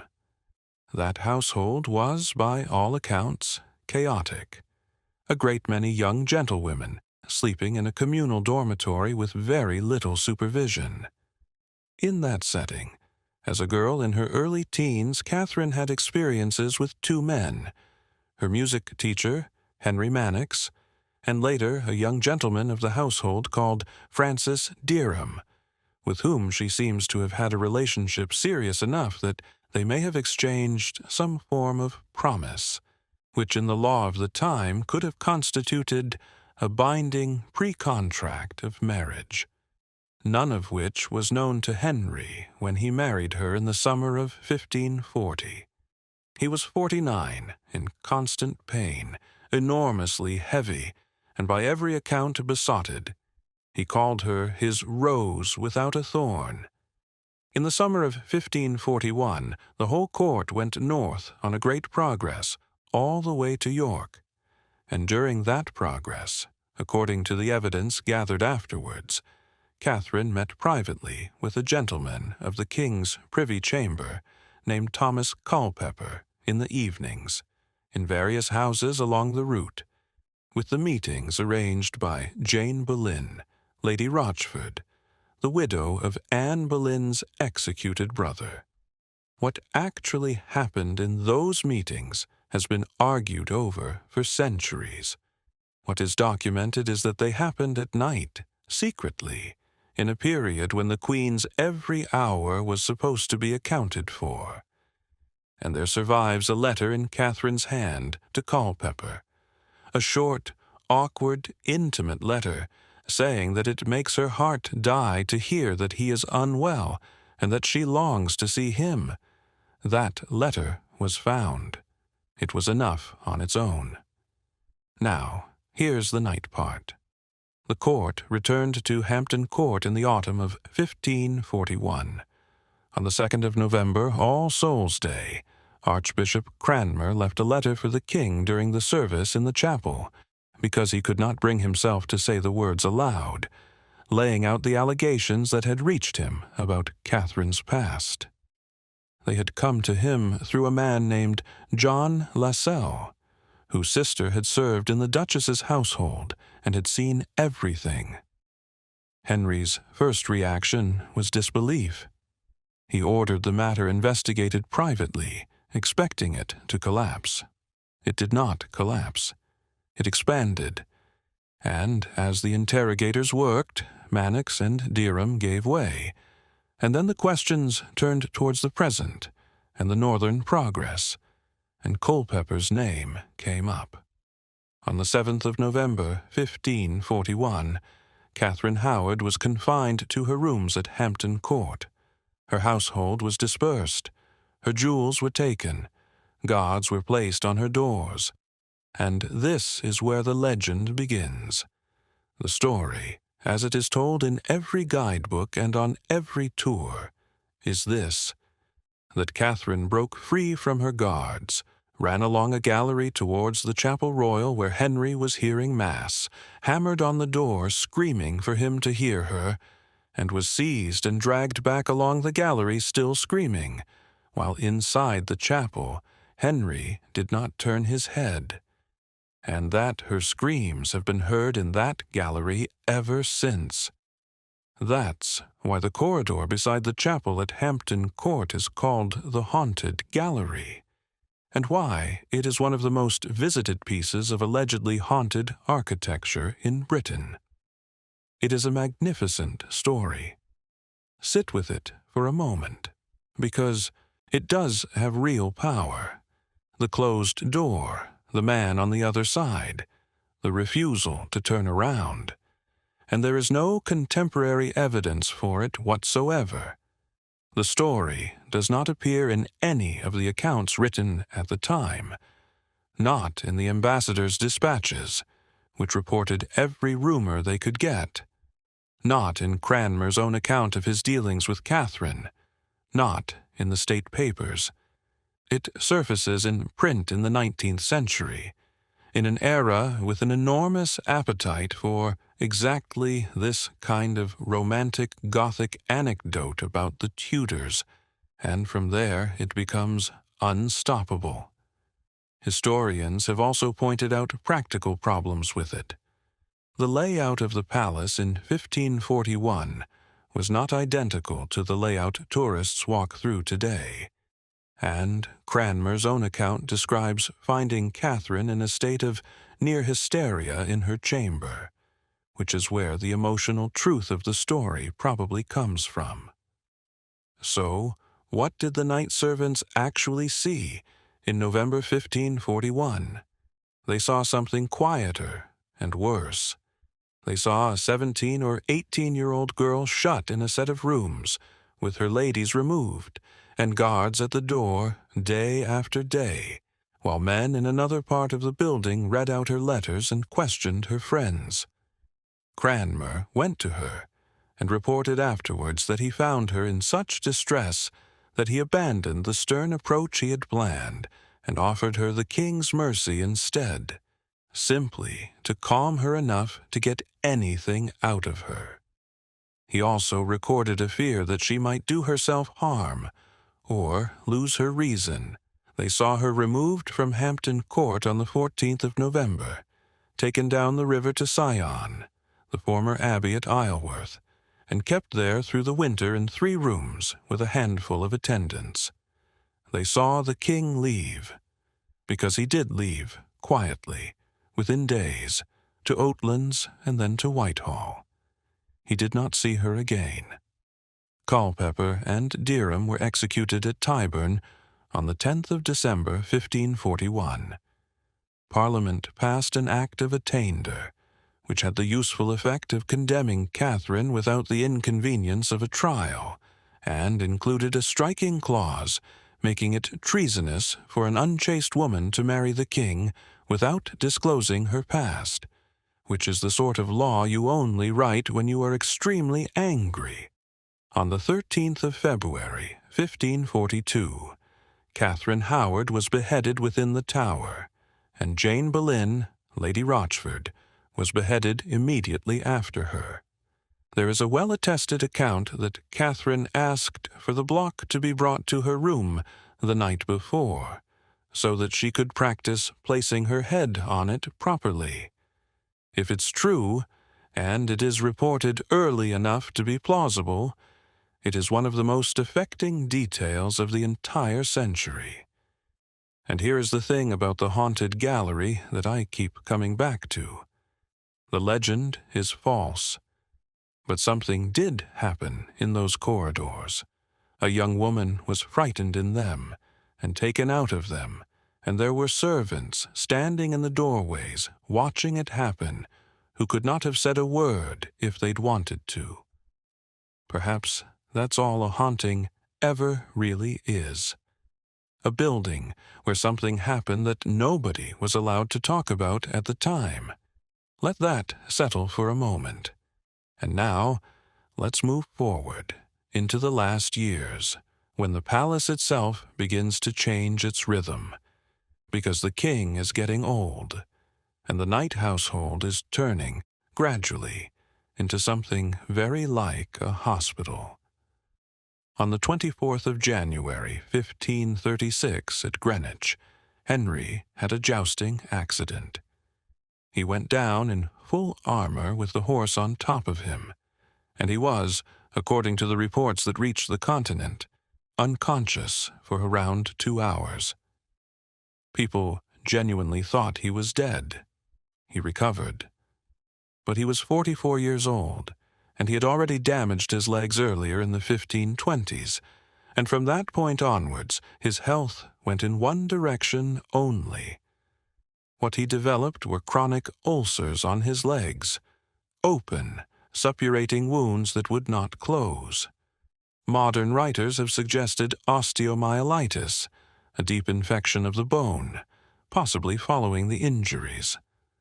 Others have suggested varicose ulceration made worse by his weight, or a combination. What is not in doubt is the effect. He was in pain, sometimes extraordinary pain. There are episodes where the ulcers closed over and the trapped infection made him dangerously ill and briefly speechless and black in the face, and then reopened, and there was relief.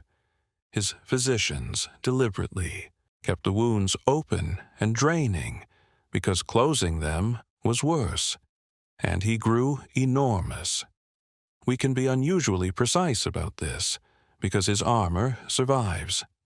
The armor made for him as a young man is that of a very tall, powerfully built athlete. The armor from the last years of his life has a waist measurement of around 54 inches and a chest of around 57. In the final period, he could not manage stairs unaided. The household accounts refer to chairs used to carry him. The records call them trams. And there is evidence of machinery installed at some of his palaces to haul him up between floors. Now, think about what that does to the knight. A man of that size, in that condition, cannot get out of bed on his own. He cannot use a close stool on his own. He cannot dress his own wound. He cannot, in the middle of the night, quietly do anything. So the Knight household changed. What had once been a body of young, athletic gentlemen, sleeping outside the king's door, ready to hand him his shirt in the morning, became something much closer to a nursing rota. A small group of trusted men who could lift him, who could clean and dress the ulcers, who knew how much he had eaten and slept, and what his pain was like at 3 a.m, and who kept all of it absolutely secret. Because the condition of the king's body was, quite literally, a state secret. If foreign courts believed Henry was dying, everything changed. Alliances, marriage negotiations, the willingness of his own nobility to look ahead to the next reign. The medical men around him were serious professionals by the standards of the day. Dr. William Butts was his principal physician for years, a Cambridge man, a genuine scholar, and a quiet supporter of reform who used his access to protect people. Thomas Vicary was among his surgeons, and Henry granted the charter in 1540 that united the barbers and the surgeons of London into a single company, an unglamorous act of institutional housekeeping that mattered enormously to the development of English surgery. And Henry himself, it turns out, dabbled. There survives a manuscript of medical recipes associated with his court, which includes preparations described as devised by the king's own hand, plasters and ointments for swellings and ulcers, with ingredients like white lead, rosewater, and various herbs and gums. He was fascinated by his own treatment. He mixed things. He argued with his doctors. Picture that. A sleepless, suffering, brilliant, frightening man in his 50s, awake at 2 a.m. in a candle-lit room, discussing the composition of a poultice with an exhausted apothecary, while a groom holds the light steady. In July 1543, in the Queen's holiday closet, the small private gallery overlooking the Chapel Royal at Hampton Court, Henry married for the 6th and last time. His bride was Catherine Parr, twice widowed, in her early 30s, intelligent, well-read, and deeply serious about religion. She was, by common consent, an excellent nurse to him, and a genuinely good stepmother to his 3 children, who had rarely all been in the same household before she arranged it. She also came close to disaster. There is an account. It comes from John Fox, writing later and with an agenda, so hold it loosely, that in 1546 her conservative enemies persuaded Henry to authorize a warrant for her arrest on grounds of heresy, and that a copy of the warrant was dropped in a corridor and picked up and brought to her. In the version Fox tells, she went to the king and disarmed him by insisting that she had only ever argued theology with him in order to distract him from his pain and to learn from his superior wisdom, and Henry, delighted, called her his sweetheart again. And when the guards arrived the next day to arrest her, he sent them away with a torrent of abuse. True or embroidered, the story tells you the temperature of that court in its final years. Everything depended on the mood of one sick man, and everyone was watching everyone. Which brings us to Anthony Denny.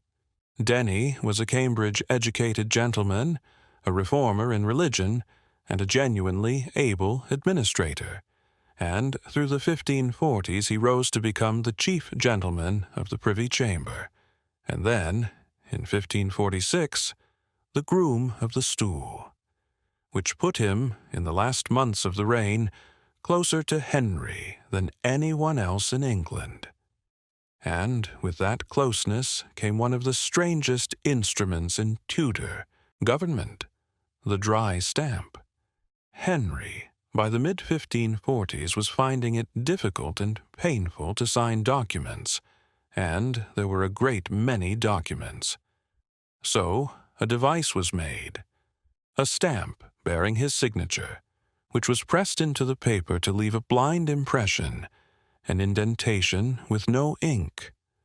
A clerk would then trace over that indentation in ink, producing what looked exactly like the king's own signature.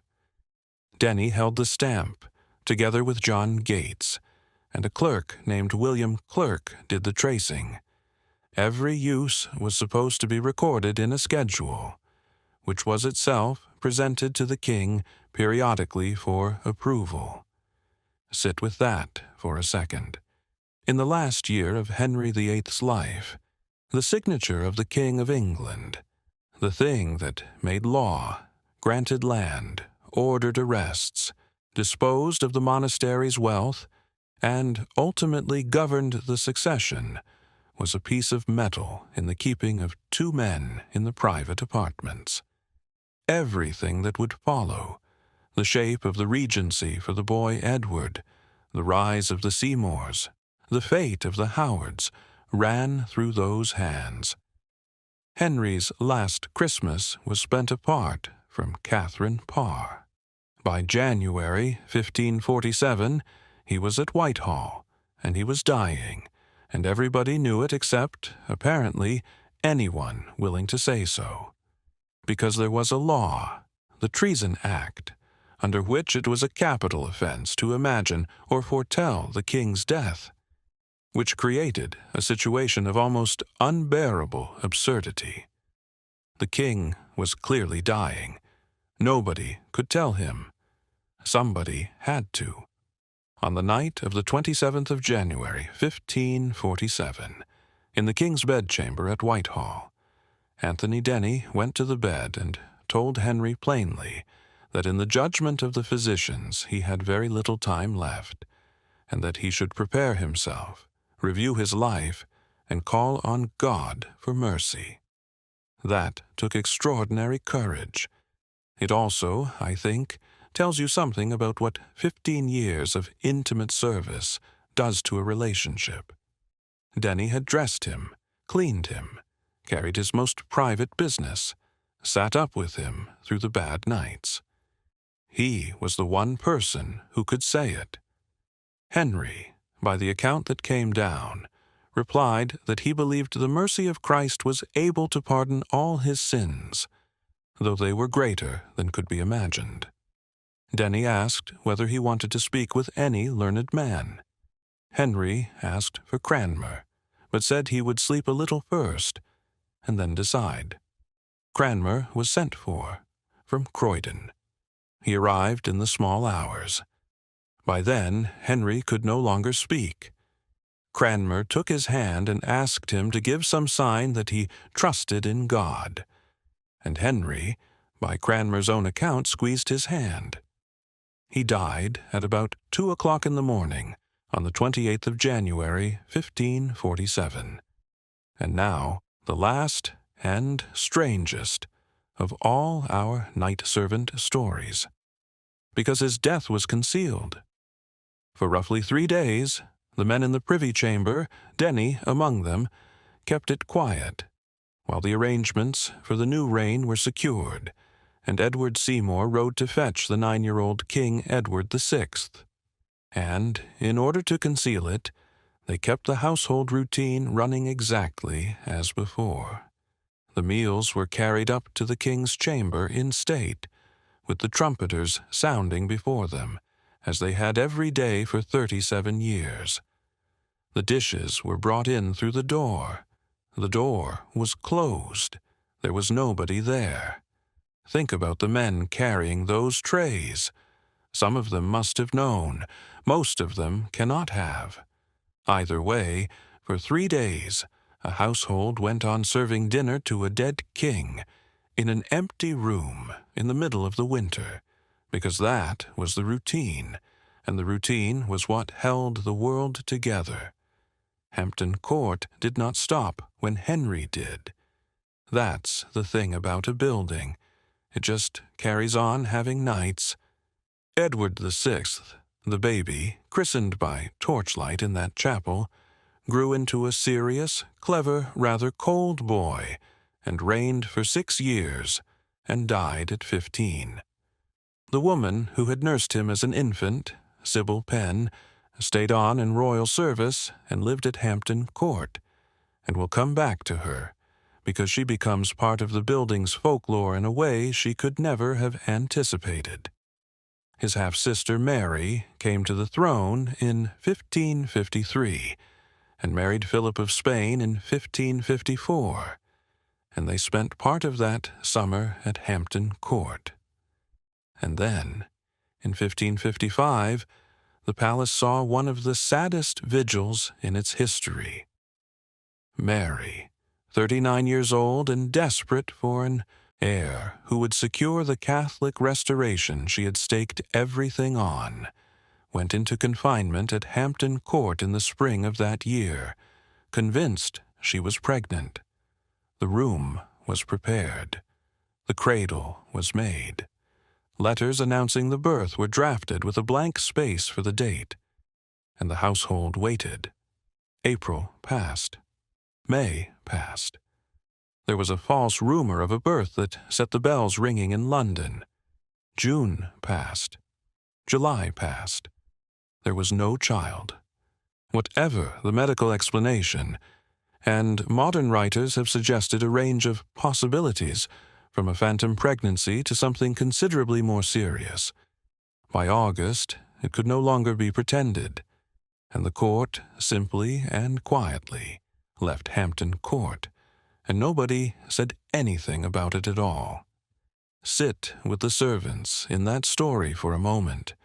Months of maintaining a birth chamber, keeping fires lit, keeping the linen fresh, keeping the midwives fed, holding the whole apparatus of expectation in readiness, night after night, for nothing, and then packing it all away without comment. Elizabeth came next, and spent time at Hampton Court, and it was here in 1562 that she nearly died of smallpox.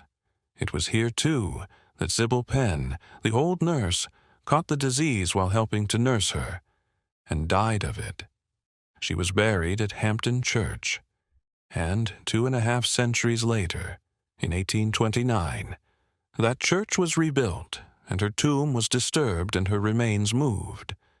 After which, the story goes, people at the palace began to report a gray-clad figure in one of the old rooms, and the sound of a spinning wheel behind a wall. I'll tell you the part of that story I actually find interesting, which isn't the ghost. It's that when workmen at the palace investigated a persistent sound of spinning coming from behind a wall in that part of the building, they are said to have opened up a sealed chamber and found an old spinning wheel in it. Whether that's true, embroidered, or entirely invented, I genuinely can't tell you. But it's a very good illustration of what an old building does to the human mind. A structure this size, this old, this altered, with sealed rooms, blocked doors, disused chimneys, and 5 centuries of accumulated drafts, will make noises at night for entirely mundane reasons, and every one of those noises will find a story attached to it eventually. In 1604, James I held a conference at Hampton Court to try to settle the disputes between the bishops and the Puritans. It mostly failed on its own terms. But out of it came a proposal for a New English translation of the Bible, and that translation, published in 1611, is the King James Version, which has probably shaped the sound of the English language more than any other book. It came out of a meeting in this palace. Then, in 1647, Hampton Court became a prison. Charles I was held here from August of that year, after his defeat in the Civil War, held in reasonable comfort, allowed his chaplains and his household and visits from his children, while negotiations dragged on. And on the night of the 11th of November, 1647, he escaped.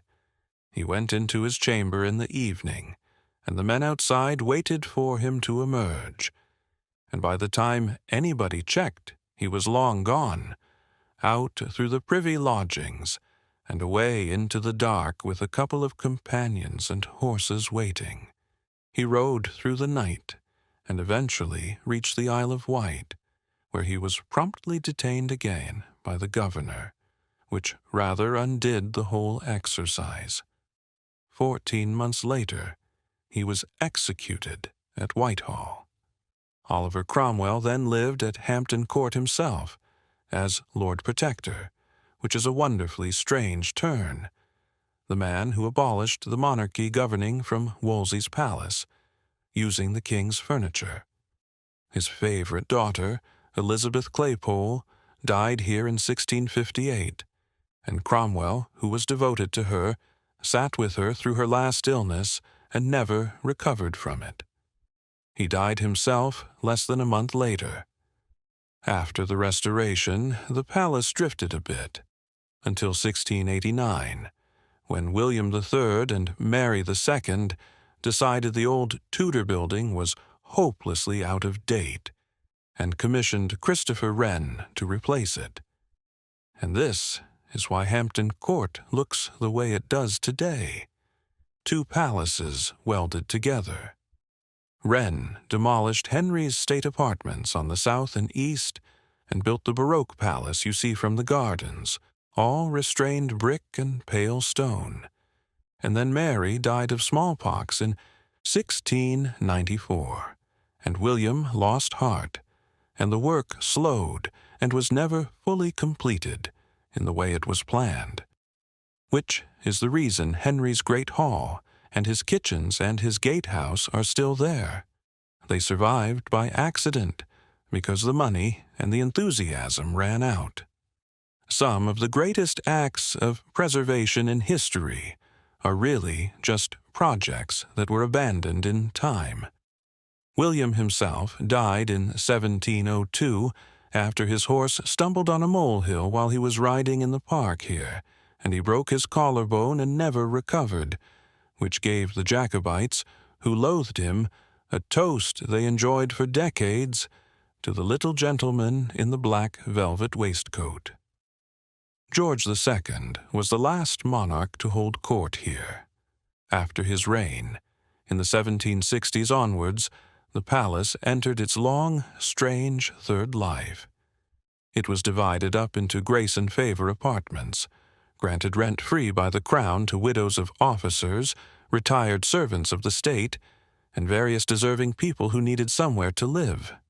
Dozens of households living inside the shell of Henry's palace, hanging out washing in Tudor courtyards, keeping cats, arguing about drafts.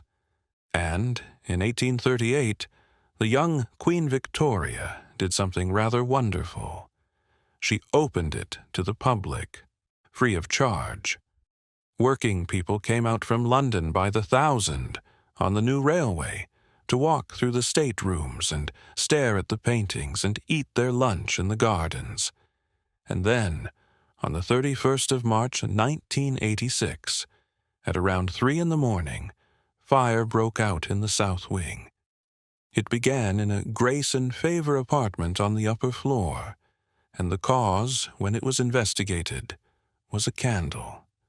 An elderly resident had been using candles, and the fire started, and she died in it, and the flames went up into the roof space of Wren's King's apartments and burned through the night while firefighters fought to save the building.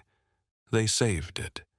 It took 6 years to restore, and the restoration was in some ways a gift, because it forced a level of investigation into the fabric that revealed things nobody had known. But I don't think I can tell you the whole story of a palace that ran on open flame for 500 years without telling you that in the end, in living memory, it was a candle that nearly took it. That's the shape of it then. That's the whole long arc. Let's slow right down now, because we're near the end. 500 years of nights on one bend of the Thames. Wolsey lying awake in a house he'd built and given away. Yeoman stabbing a mattress with a dagger to make it safe. A boy in a drain with a bucket. A chandler weighing candle stubs. 28 men in a row in the cold before dawn. 400 people carrying torches through a courtyard at midnight for a baby who would be dead at 15. Women kneeling by a coffin for 3 weeks. A girl of 18 shut in a room with guards on the door. A dying man in a candle-lit chamber arguing about a poultice. Trumpets sounding dinner for an empty bed. And through the whole of it, running underneath like the water in Wolsey's lead pipes, the thing that actually kept it all standing. Ordinary people doing careful work in the dark for other people who were asleep. That's the part that never gets into the history books because it isn't dramatic. Nobody records the night when nothing went wrong. Nobody writes down the fire that was properly banked, the gate that was properly locked, the bread that was ready at 7 because someone got up at 3. The whole vast machine of that palace was designed so that 1,000 people could close their eyes and not have to think about any of it. And that, I think, is the quiet consolation in all this, because it's still true. Somewhere tonight, while you're lying there, people you will never meet are doing careful work in the dark so that the world you wake up into still functions. The lights stay on. The water runs. The bread gets made. It's a 500-year-old arrangement, and it is, when you look at it directly, a rather astonishing act of collective trust. So let all of it go now. All those names, Wolsey and Compton and Norris and Denny, Jane and Catherine and Sybil Penn. All those courtyards and kitchens and locked gates. All those small flames being carried carefully from room to room. You don't need to hold on to any of it. It's been held for 500 years already without your help, and it will keep. Somewhere in the west of London, on a slow bend of the river, that building is standing in the dark right now. The clock on the gatehouse is still turning, still telling anyone who cares to look when the tide will turn at London Bridge. The great hall is empty. The kitchens are cold. The candles are out. And everything is exactly as it should be. Sleep well.